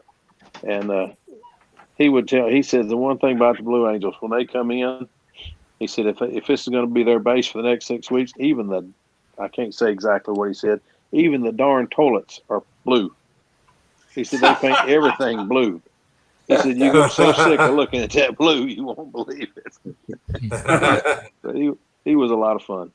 Do you remember Beetle Bomb? Yeah, sure do. The only yellow Bearcat. Yep. The yellow Bearcat. Hey, I grew up being called Beetle Bailey. It didn't help me that I played guitar and sang Beatles songs. So yeah, I remember Beetle Bomb. Well, Beetle Bomb was part of the Blue Angels Act, Oh yeah, yeah, it sure was, and it was also the only airplane of the Navy that was actually commissioned, and I don't know what she's saying, actually a commissioned Navy airplane to compete in the Reno air races. Oh, really? Yes, sir. They competed in the Reno air races, that thing. Wow. And it was the only Blue Angel Bearcat to have a huge spinner on the front of it. They put a huge spinner on the front of that thing. Now, I've only seen one other Bearcat that ever had it, and it was being used as a drone tow. And they said that they put the spinner on it so that the idiots holding the 50s would know not to shoot at it as it was coming at them. If it's got a big yellow spinner, don't shoot at it. So I thought, well, okay. But I don't know. There's a lot of old stories that I heard through those guys, and it was a lot of fun. I always wondered about some of the old sayings, like you've heard cold enough. Now, this is going to sound a little crude, so y'all just bear with me a second. You've heard the term cold enough to freeze the balls off a brass monkey? You know what that actually means? Yeah. Yeah, well, most people don't. On an old warship like the USS Constitution, the thing that the cannonballs sit in on the deck, Right. you always see these nice trees, pyramids of balls, cannonballs. There you go. That thing it sits on is called a brass monkey. And when water spray comes over the ship and gets on the brass monkey and the tree, as water freezes, it expands. The balls would come off the brass monkey. So that's where that came from. And then she's running balls out, boys. I always wondered what that means. Well, on old radial engines, if you look up near the hub, there's two big steel balls. And they run out from centrifugal force. And when it runs, they restrict the timing so that the motor don't over rev and blow. And when it's running all the way out, the planes are strapped down and they run them up to see if the motors are all right. Test them, and when the balls are all the way out, she's running balls out. She's running wide open. Oh, that's awesome. All these old sayings that I thought, guys, I'd always hear those guys saying it. Say, okay, the old Navy guys are letting the trash mouth come out again. No, these sayings they came from places. There was reasons for them. And once you know what it is, they don't sound bad. Yeah, it was really neat. I got a real education around those guys. I always wondered why the bathroom was called the head. But once I got in there on the old sailing ships, where did you go to the bathroom? The front of the ship. Why? Because that's the way the wind was blowing away from you. Yep. So when you went to the bathroom, you're not pissing in the wind. You're using the bathroom. So you said, I got to go to the head. They knew what you were doing. So therefore, the bathrooms were called the head. Guys, I'm going to have to get off of here. I'm at my in-laws right now. She's wanting to go to bed, and I'm in her bedroom. So I'm out of their hair. So I'll see y'all guys Monday. And all right. Take care. Have a great weekend. Good Monday. All right. Yeah. I'll see you later. I'll tell you what. Phil, when Navy guys get to telling sea stories, you can always tell sea stories coming up when they say, and this ain't no. Yeah. Yeah. Or there I was. There I was back when I was Admiral of the Fleet. That's right. There I was. Hey, I tell you what's scary. Honestly, when we had a reunion here not too long ago of a bunch of, I guess it was a year and a half ago, of a bunch of us that used to live over on the other side of town and would have gone to Reynolds, but I moved the Christmas before and moved to the south side, which was against Reynolds. Anyway, long story short, a bunch of us got together with a big reunion. And you talk about Admiral of the Fleet, one of the craziest individuals I grew up with until he retired last year was an honest-to-God Admiral of the Fleet. Wow. I couldn't believe he's an admiral. I can't believe he didn't get busted to buck private and stay that way. But, hey, wonders never cease. When I got to talk to him, he has turned around since we was a kid. He was the craziest individual I'd ever met. Now he's so serious, he's just, wow. Ooh, that's just weird. Hey, absolutely Steve. Weird. Hey, Hey, Steve, how are you? not too Where you bad. been? So, I'm late tonight, but you guys fill me in on everything I missed over the last hour and a half. No, I'll just have you watch the replay. Nothing you understand. Hey, Jeff Riley just commented Hi, Christopher. I have in-laws in, how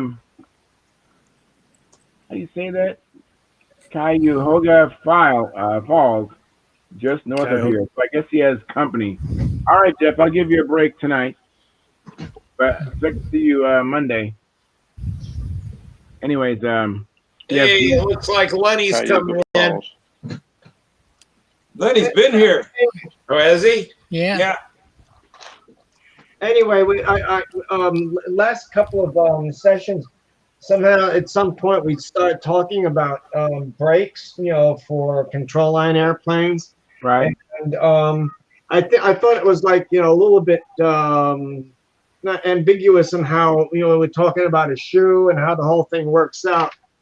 So I did a quick little drawing here. let me click on you, Peter. This Hang is on. on a tricycle gear, and it's all coming up backwards.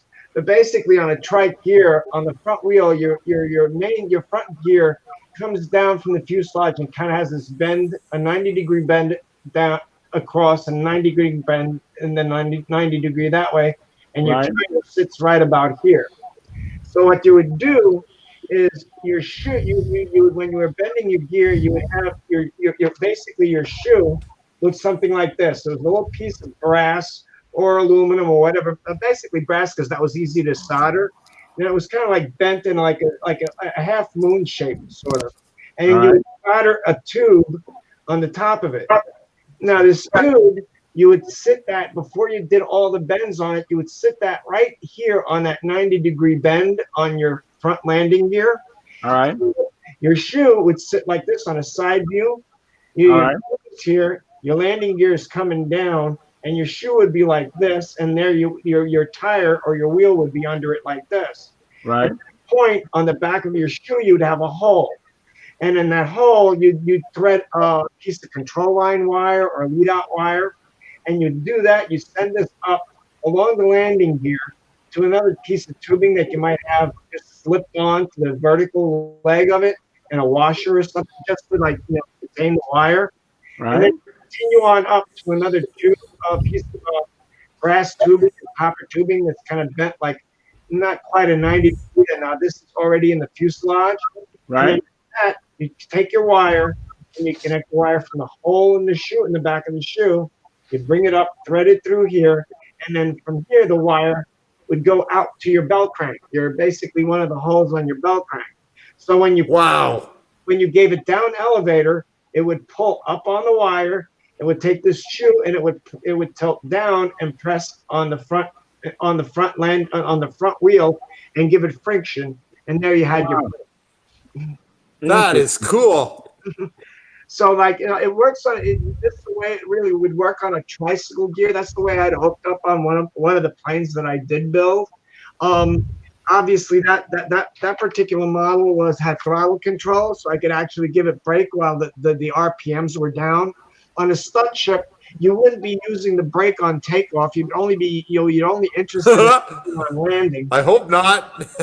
Yeah, so you do it on landing so you can spot your landing where your rollout is going to stop just by once you're on the ground, just by pulsing your down elevator a little bit, and you can turn around and stop it just about anywhere you wanted. Well, if you put that on your airplane, you wouldn't have to have a stooge. No, on takeoff, no, I wouldn't trust it to hold an airplane in place with the engine going at takeoff speed. I wouldn't need steam anymore. I had it on a throttle controlled airplane, so I could put it in idle and then quite literally hold it in place. But of course, the whole trick behind it is you couldn't even do it that way because you actually had to give it, you have to actually give it down and hold down elevator to keep pressure on the front wheel. So it wouldn't even work really as a stooge either. Steve's going to be out of a job. Landings and stuff, and of course this is a little bit trickier on a tail dragger. I suppose if you put it on the inboard wheel, it might work, but then the whole plumbing would be a bit difficult. I remember that. Payback's gonna be a real bugger. Yeah. What did we miss? Because I just had the big screen of Peter, so I must have I missed the said, shenanigans. I told him, I said, if you had that, you wouldn't need a stooge. And he Right. said, "Yeah, then Steve will be out of a job." I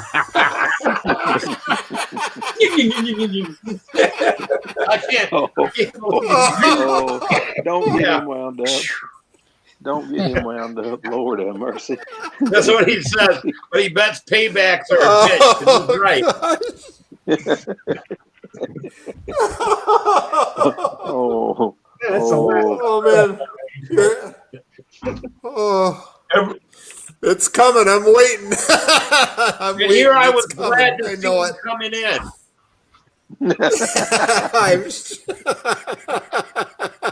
Hey, I got to ask Peter. Peter, how's your Saginaw coming along? Train dropped out. About like the weather there in Saginaw. Now we're the shit. Hey, look at Yeah. that. Hey, look at that. He's got a wing. Woo. Wow. Got landing gear in. Still got them steel tubes in there though, but It's got the he's wheels further on it. ahead Look at than that. you are, Steve. huh? I say he's further ahead than you are on that plane. No, I don't have my tubes in my wing. You don't have your wing punched out of you. Hey, Peter, your microphone is muted. Unmute your mic, Peter. We're not catching the word you're saying. Probably good. No, until I sheet the wing, I'm not taking, until I put some of the sheeting on it, top and bottom, I'm not going to take the tubes out until I get everything all squared away. Good 'cause idea. I really, at this point, do not want to build a warp into it. Yeah, good Good idea. idea. I'm so looking forward to seeing that airplane fly, Peter. Fly, well, that's going to be a little bit interesting since I have to figure out where I'm going to fly it. Go down to the local schoolyard. You should be able to get one flight before the gendarmes get there. Oh, no, there's places I've been scoping out that doesn't require me to go down to Manatee RC Circle and join a club for $300 a year. Well, why wouldn't you want to do that? It's $300. I mean, come on. Oh, come on now. You live in Florida. You could steal that much money. Oh. Hey, did you get in line yet or not? Get in line. Sorry?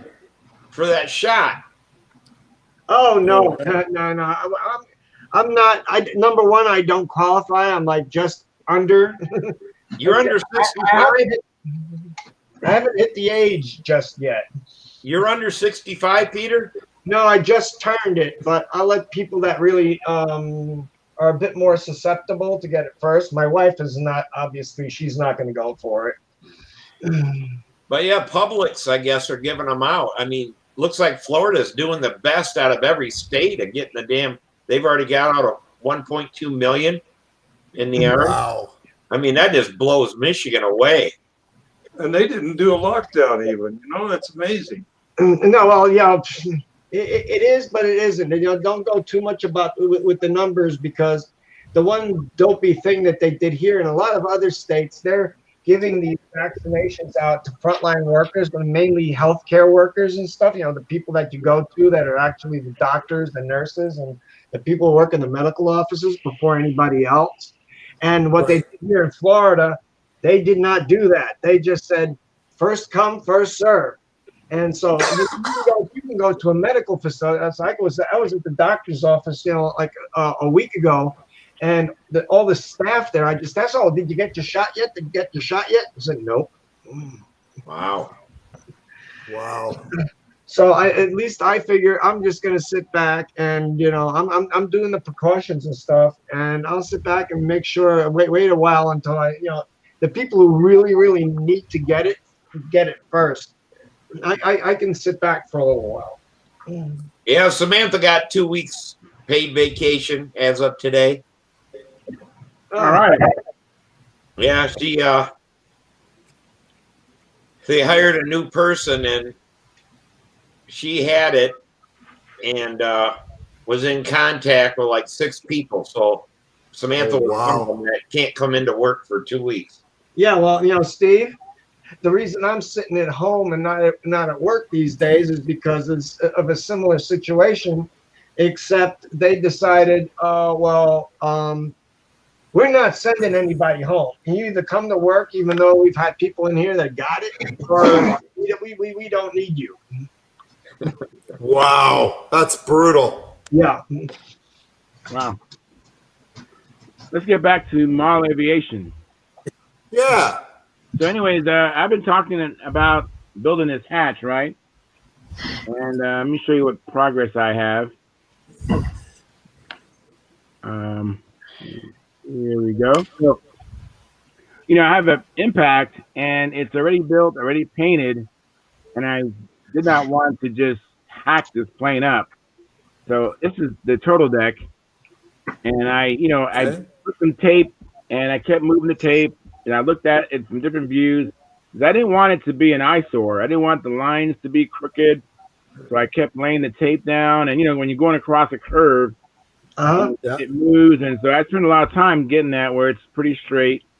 That's awesome. And I use a Zona saw without the apparatus that John was talking about that holds it. Yeah, by itself. Yeah. And I cut it down and went across and cut it out. And then yesterday. Is it hollow? What? Is it hollow? It was. I actually added some wood. Added some wood to it. Okay. Good deal. Good. And then I actually, as you can see, the aluminum tubes. Mm-hmm. I have an aluminum tube that was just a little bit larger, a little bit small for the 256 screws to go through. Oh, that's perfect. I put the 256 screws in a drill press, and I rested a file against it, and I machined I machined the head of the 256 screws down to fit inside these tubes, and then I just put so that comes down to the flange. Yeah, that's awesome. Then I put a little short, like 1/8 piece of aluminum stock inside there, which will stop the screw from falling all the way through. Yeah. So you can see, I got these screws in here, and they drop down to that piece that I had in there. And so my next thing is to now work on. I'm going to mount some blind nuts to some 1/8 plywood pieces, and I'm going to set up where those things are going to be epoxied in. So I'm going to attach those blind nuts with a piece of wood, and also with some either wax paper or some other type of slippery material, and epoxy those pieces down, and then remove the screws, and I should be good to go. Can I make a suggestion? Awesome. Yeah, make a suggestion. All right. Since it looks like that's going to be a square hole in the top of your cowl, put you in little triangles. Just put in little triangles. Yeah. And then reach in, take the inside of a ballpoint pen out. Take just all you're going to need is the filler. Stick it through that hole because it'll fit through a 256 hole. Put it in there and just make a mark. Make a mark. Draw on a piece of paper, get the ink out there, and then go in there and make a mark. Or you can even use a nail if you have to, and go down and just make a mark. And that'll tell you where to put your holes in the little triangles. Exactly. Then all you got to do is go and drill those holes and reach up underneath it and put a T-nut. I call them blind nuts, but everybody else calls them T-nuts. Yeah, blind nuts. I know. Blind nuts. On the back of that thing, and then take it and screw it down, and you're home free. You got it made. I agree. Perfect idea. That's a great idea. It's a whole lot simpler than all that wax paper and trying to get it. Oh yeah, for sure. I thought they were called visually impaired nuts. Oh, jeez. Careful. You're going to do it again. Yep. So anyways, that's what I've been working on. I worked on this week. I was hoping to have this done to go flying with the plane today, but I'll have the plane. This is an impact, by the way, and I hope to have it done so I can fly the impact next week. And this is right over the flap horn, so I have access to both push rods. Right behind the canopy. That's awesome. What motor's in it? Okay. Right now it's a K77 on a tune pipe. Perfect.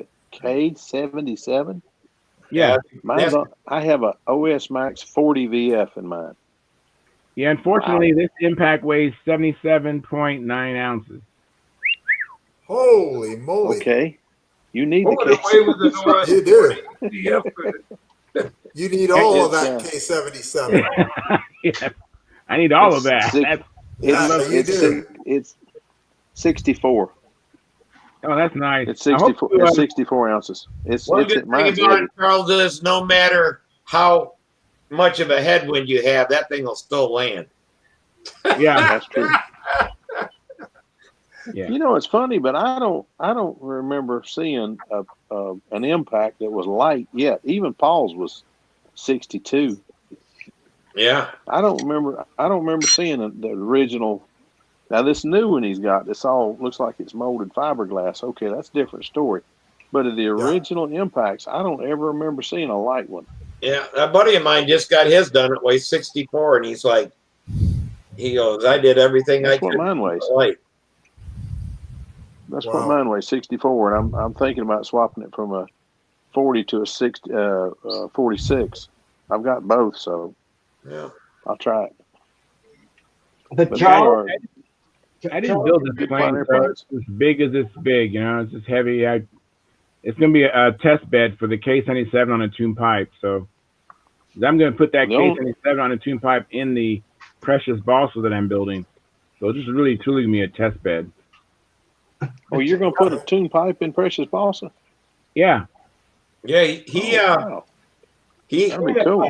he did his own thing with that it's a piped, it'll be a piped Strega, probably the only one ever made. Yeah. Exactly. Oh no, there's I don't think it'll be. No, there's others. Yeah. no. Kent Teicher won the Nats in advance with a the motor you run. It's not PA.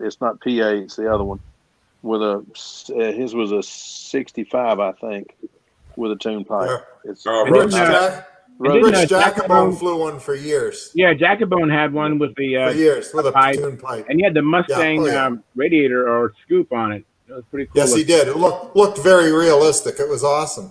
Oh, I didn't realize that people redid them and turned them into a pipe. Oh yeah, lots of guys have done Oh it. yeah, oh yeah. The only thing you had to do to a Strega to make it really perform was throw the fuselage away and build a new one, because they were built with hot glue, and our motors get hot. And two, you could use the original if you wanted to fiberglass the nose and really reinforce it. But I threw mine away and built a new fuselage for it, and it worked great. But I'm doing the Turbo Raven I'm building right now is a Strega wing. Everything else is different, but the wing is a Strega. Yep. But Is I'm that going to be thinking like about- Banjocks? Yeah, it's a lot like Banjocks. Oh, okay. Very much like Yeah, that's Banjocks. it. And his is a very thick wing too. Yeah. Yeah, I think his is a Strega wing as well. Not sure, Yeah. but I think it is. It's pretty thick. It sure looks like it. Charles? The only thing Yeah. the only thing I wish I could get is those exhaust ports he's got on his. I wish I could get a set of those. Oh yeah, there's I'm gonna something end up else. making mine out of wood, probably. Well, talk to him. Maybe he's got the jig still made up to make them. I talked to him. He said he did not want to go through that again. Oh, okay. Charles, you bring up Ain't one a very good construction technique. It's basically something to similar lines I did when I needed to make bushings for the for the spell crank mod that I did. Right. What I did was I wanted bushings. I used you see there's a screw that runs through here, but I did not want the threads of the screw to rub against the eyelets. Right. So I wanted bushings that the eyelets were going to go against, not against the threads of the screws, because the threads of the screws would act like a saw. So what I wanted to do is the bushing I wanted in here, I couldn't do I couldn't get the proper size of brass tubing or copper tubing to get it right. And I also wanted to make it captive, so I wanted the bushing in here to have threads that the screw would go through. So the bushing actually would thread onto the screw in the middle here, and then I capture it here. So it's actually captured in two ends. And I did exactly very similar to what you did. I had these little nuts that come with some electronic connectors. Yes, I recognize those. You put it on a drill, and you spin the drill, and you take a file, and you turn around, and you can turn down. Now you can turn down that to round it. Yeah. to the diameter that you need, and then you just file it to the length that you need, and boom, a captive bushing that'll thread onto a screw, and all you need is a drill, a screw, and the piece that you want to. No lathe needed, and everything like that. It's the way I've done it, and it's a valuable construction technique. Yeah, That's absolutely. brilliant. I mean, modelers, we figure it out because I don't have a lathe right now, so The drill's a perfect way to do it. Yeah. So I do it with a drill press, but that's good. A drill and a file, and you just turn around and you keep hitting it until it gets down to the size that you need. The diameter you want. Yeah. Yep. Exactly. Very good. That's a good idea, Pete. I wish I could make a plane last long enough to have to worry about that. No, the one thing I did is I did this mod on the bell crank. It's a regular standard Brodeck bell crank. I did not want to go through with the bent piece of tubing and go through the hole. I wanted basically to do this arrangement. And once I decided I wanted to do that arrangement, I'm going to use a screw, to hold on to the lead outs. I know that the screws got threads on them, obviously, and then when you have a soft material like the eyelet, the little brass eyelet that goes in here, as it goes back and forth like this, those threads are going to act like a saw. They're going to try to saw through basically the wire, and they're going to try to saw through the bushing here, the eyelet. So I needed something that would protect, to go between the eyelet and the threads of the screw, and that's how I came up with it. I turned around, I had those little nuts. I just turned them down with the drill and the file, and slipped it in there, put the screw to the top, tighten it down because the inside of that nut obviously already has threads on it, and then I put another screw on the bottom. So you have the screw, you have the bushing in here that I turned down that's got threads on it, which locks that to the screw already, and then another nut on the bottom to hold everything in place. And that is not going to come apart. It's not going to saw in half. And this thing will probably last longer than the airplane. I guarantee it lasts longer than mine. So I think some of you have seen this picture of this impact. The only question I have, Charles, I mean, when I see people build hatches into the fuselage to get access to various controls, especially at the bell crank, and I've always thought about it, but it always terrifies me that you're removing some sort of structural integrity that creates a weak spot in the fuselage because it's no longer the turtle deck or whatever is going across to the top block that basically makes the box that is the fuselage. So I was always a little bit leery of that. Not to worry. It's only a model airplane. If it breaks in half, you got two model airplanes. No, I just brought that up because sometimes I think it's like, okay, I'm cutting a big chunk out of the fuselage. It's supposed to be one solid piece, and now how do I make sure? It's not. Hey, if you're going to sit there and you're going to build an impact, you're going to take like a half a year to build it, and the last thing you want is to go up in the air. That's if you're really good. Invert, reverse wing overs or regular wing overs, and in the middle of one of them, the fuselage snaps in half. Yeah, the fuselage. I hear you. The fuselage should be strong enough. That deal over the top really ain't much. And you think about it, on a lot of them, they cut that out, and that's where your canopy goes, and your exactly. And all that. But he's got it over top of the control horn, not the bell crank, so he's all right. He's fine. But then I'm thinking, okay, so you have that cut out on the top and on the turtle deck, but now you've got your pipe tunnel on the bottom, which pretty much hollows out half the bottom of the airplane. Yeah, but if you take and put 4 screws in that, and you've stiffened it right up again. Exactly. Have a piece of plywood in here that's strong enough to do it, then you're stiffening it back up. Because that plywood's going to be stronger than that piece of 1/16 or 1/8 inch balsa that turtle deck's made out of. Mine's 1/16, but it calls for 8. I try to save weight where I can because it's not going to flex. It's going to be good. A molded Yeah, that's plain. turtleneck isn't very strong. You can put your finger through it and stuff. So Yeah, but that's not the strength. If the crush strength isn't part of the equation, actually, it's basically your torsion and Torsional rigidity. other forces that are involved. Torsional rigidity is what you're looking for. Yeah. And yeah, that's true. That's the strength of it. But I think you'll be all right at that point on that airplane. But you raise a good point, though, Pete. I don't know. I'll have to go look at my impact. But I think it should be all right. I mean, you can see, if you think about it, a lot of times, and this is, of course, the extreme occurrence is when you crash the airplane. Where does the airplane a lot of times break? Right behind the trailing edge or right in front of the leading edge, and that's where basically a lot of stresses are going on. And if you have a hatch like right above where your flap horns are, well, that's one of those areas that typically, snap when you crash. Well, that's true, but build it. Just remember a rule. But guess what? But if you don't crash, they don't break. They don't break. Yeah. Well, if you But build if you them don't to crash, it, they won't it doesn't fly worth break. a crap. So don't worry about it. If you That's build them right, to crash, exactly. they won't fly I worth agree. a crap. So don't worry about it. It's, You can't have the best of both worlds. If you're hoping it, if you're hoping No, it it's going won't to work. survive a crash, it isn't going to work. I'm just Forget the crash rate. The best. If you build it to crash, trust me, it will.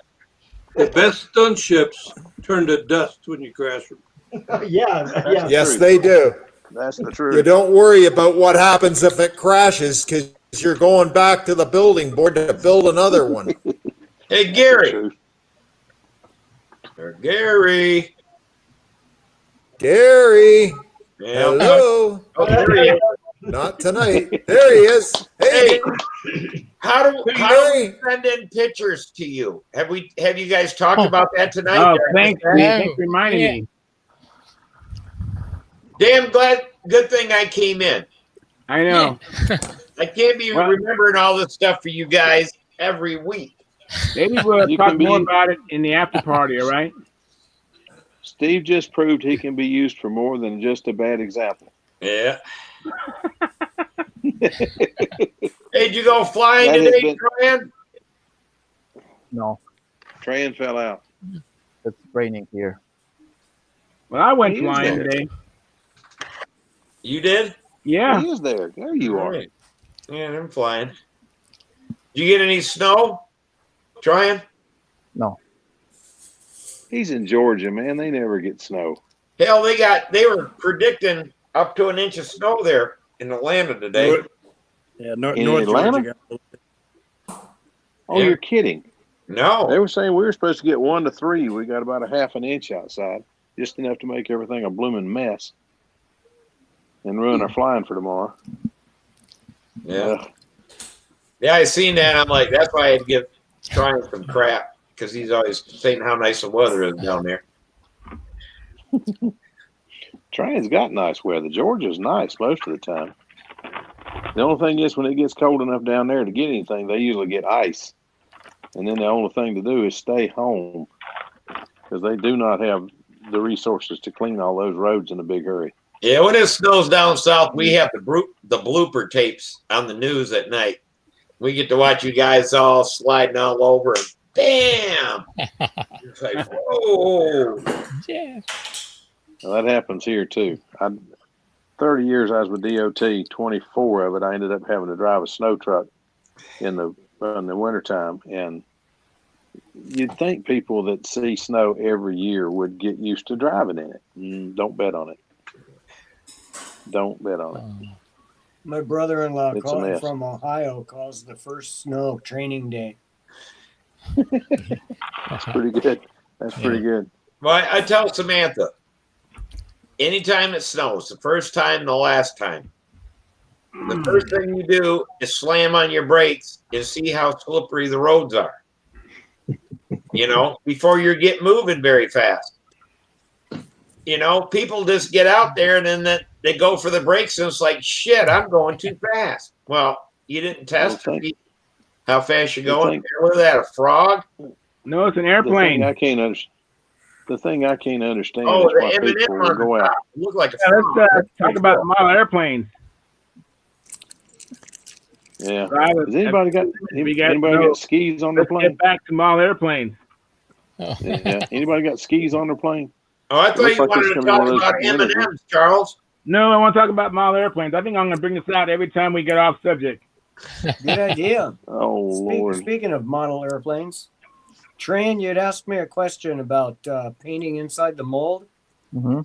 I just got off a Zoom call with a friend of mine, who's Tom. He's my paint guru. This guy supposedly knows everything there is to know.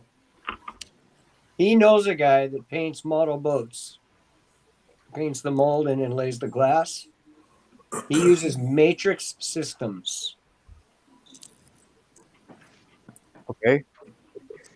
What it is actually, it's just a urethane based paint, but apparently it works better for spraying in the mold. And why, I have no idea, but that's what he says he uses is matrix. Okay, I get it. I know what he's doing. So basically, automotive kind of paint. Yeah, it's really not much different than House of Color or PPG. Mm-hmm. Yeah, same thing. But he says this friend of his uses matrix. So there's the closest answer I can give you to spraying inside the mold. Appreciate it, man. Thanks. I kind of figured it out. It's either that some automotive type paint, or use some water-based paint. Yeah, I was thinking acrylic would probably work pretty good. No,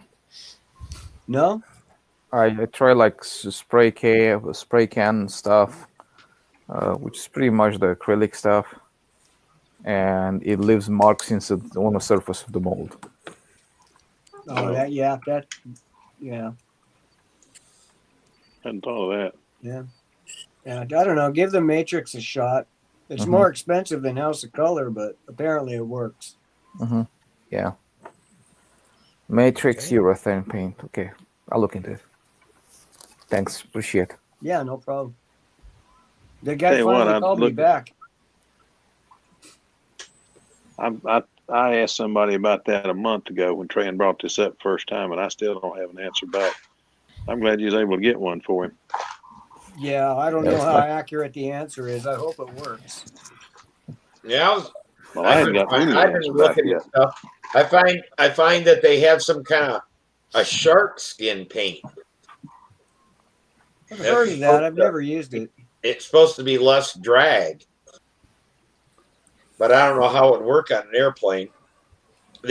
I guess Boeing has been testing it, and so has Airbus, to see how much of a fuel savings it would be. My luck, I'd put the darn stuff on backwards.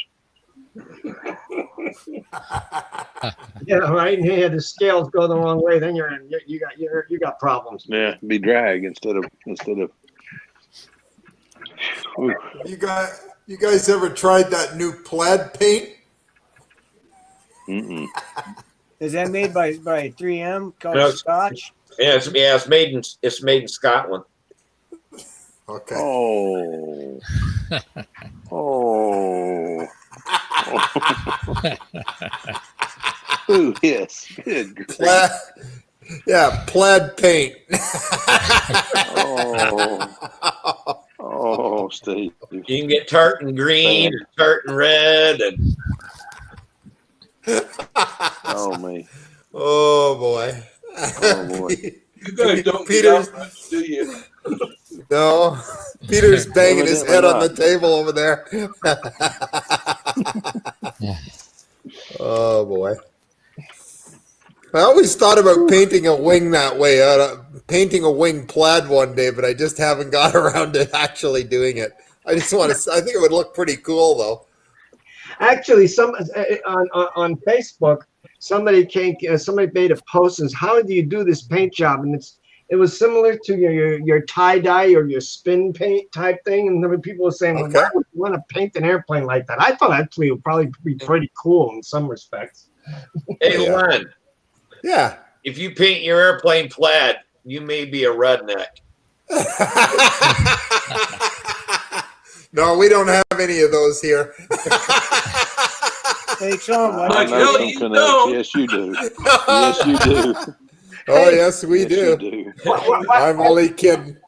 All you That's got to do true. is We go to got the lots of Northwest them. Territories. We got lots. I'm only kidding. Hey, Tom. Good Hey, to Tom. see you.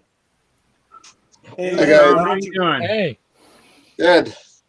Tom, you going to show us the video? I'm No, listening. I haven't edited Why don't yet. I what? Oh, why don't you It's paint not it like Van edited yet, Halen's but guitar? I can show Yeah, you there the you go. That'd product. be all right. What is that, Tom? A ski. I It can looks show like. you the product. Oh, wow. I'll have What in the heck? the video edited and up either tomorrow or Sunday. Was that a All right, full what is size it? for the tail wheel?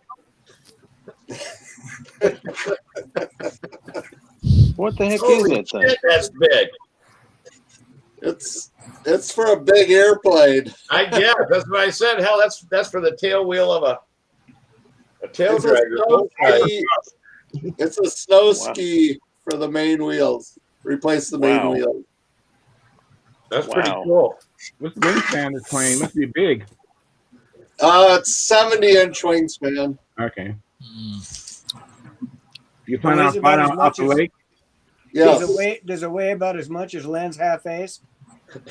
Hey, I got a new airplane on the table. I should show you guys the fuselage. Yeah, you should. Hang on, I'll get it. Hey, you should finish covering the ones you showed us about 6 months ago. What you got there, Tom? Looks like a This fuselage. is a router jig I'm working on for a plywood fuselage. Oh, cool. Wow. You cut that with your laser? No. I'm making it. Ryan, you just don't want us to order any. Exactly. Tom ain't crazy. I was born at night, but I wasn't born last night. Something I ran across yesterday might be of interest here. All right. I was looking for 3/32 inch white ply, and I'm become convinced that they don't make it. But I went over to Balsa USA's website, looking around there because I thought they might have some, because they used a lot of light ply in their kits. But they've got an organizer there. It's $50, $49.95 for the kit. But it's designed. It's all die cut, snapped together, build it in a couple of hours. But it holds all of your tools that you need on your workbench. Yeah. And the idea is that you use that if you, since you got it right there, you're not going to be looking for a tool you put down had in your hands a half hour ago you can't find anymore. That's Right. if you use it. Mm-hmm. Hell, if I put stuff back where it goes, I can't see it when I need it. Well, anyway, the point is, go to Balsa USA site and take a look at it. It's quite interesting. I'm thinking about getting one.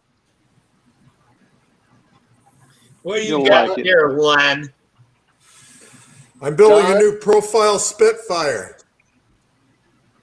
Let me click on you, Lynn. Hang on a second. Ooh, wow. Oh, that's nice looking. Yeah, it's coming out all right. Got You all think the you- tails. You think you'll have it covered by next year? I'll have it finished by spring, smart guy. So what's going to be the There's my the tail power section. plant? Less than That 2 looks nice. ounces. Less than 2 ounces. That looks nice. Wow, you're going to make Coming along. Marky jealous. Got my rudder and my fin and rudder all finished up pretty much. Oh, you have been busy. So yeah, it's going to be all right. You get That's that nice. cardinal covered yet? Half.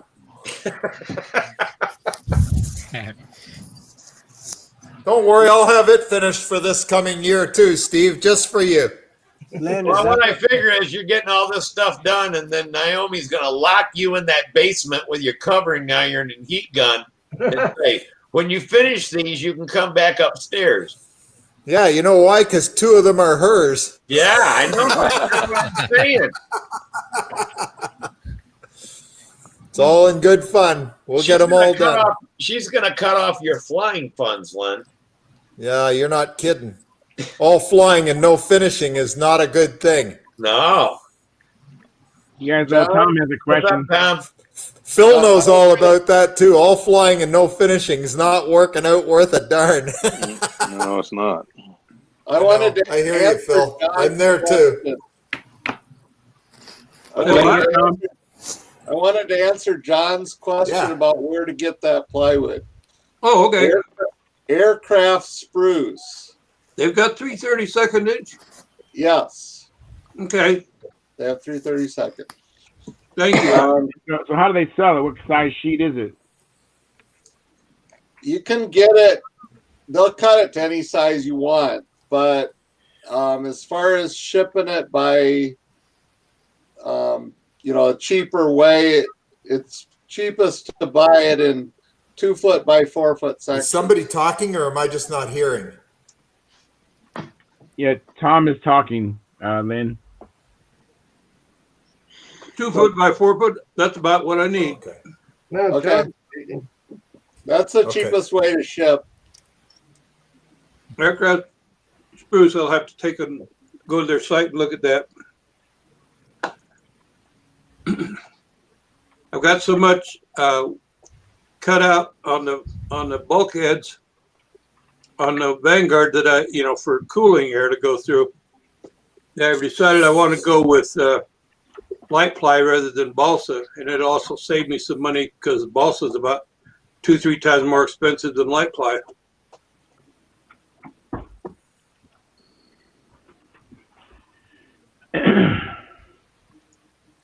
Yeah, I was looking at buying a 4 foot by 8 foot sheet of light ply, and the price of the ply isn't horrible, but to ship it, it was almost $200. Yeah, 4 foot by 8 foot. That's kind of a deal breaker. Yeah, I'll say. Hey guys, I'm going to end the stream, but we're going to start the after party. And for those of you out there watching the replays, if you want to be part of the after party, you need to come in to the live stream. We stream these broadcasts Mondays and Friday nights, and I try to get the link up on Stunt Hangar by 6:45, and that way you can get in here, and then you can be a part of the after party. And sometimes the after party is better than the streamed part of the programming. So we're going to bid you all farewell. But before I do that, I want to thank everybody for showing up. I want to thank I want to thank Charlie Williams for coming in. He's our new guest, and I hope he had a good time fellowshipping with us, and hope he comes back again. And there was a new guy on the chat I hadn't seen before. I think it was, let me see. I think it was Jerry Davis. I want to thank you for coming in. And if everybody out there who's still listening, if you haven't hit the thumbs up, that's what we call the like button. Please hit the thumbs up. I'd like to get close to 100%. That might be unrealistic, but we're a small community, and we need all hands on deck to get these videos to be recommended views when people go to their homepage. So I want to thank you guys for coming in, and those out there listening. We'll be back again Monday night around 6:45. I'll post the link. And until then, go out there and have some fun, and be able to come back and tell us what happened. And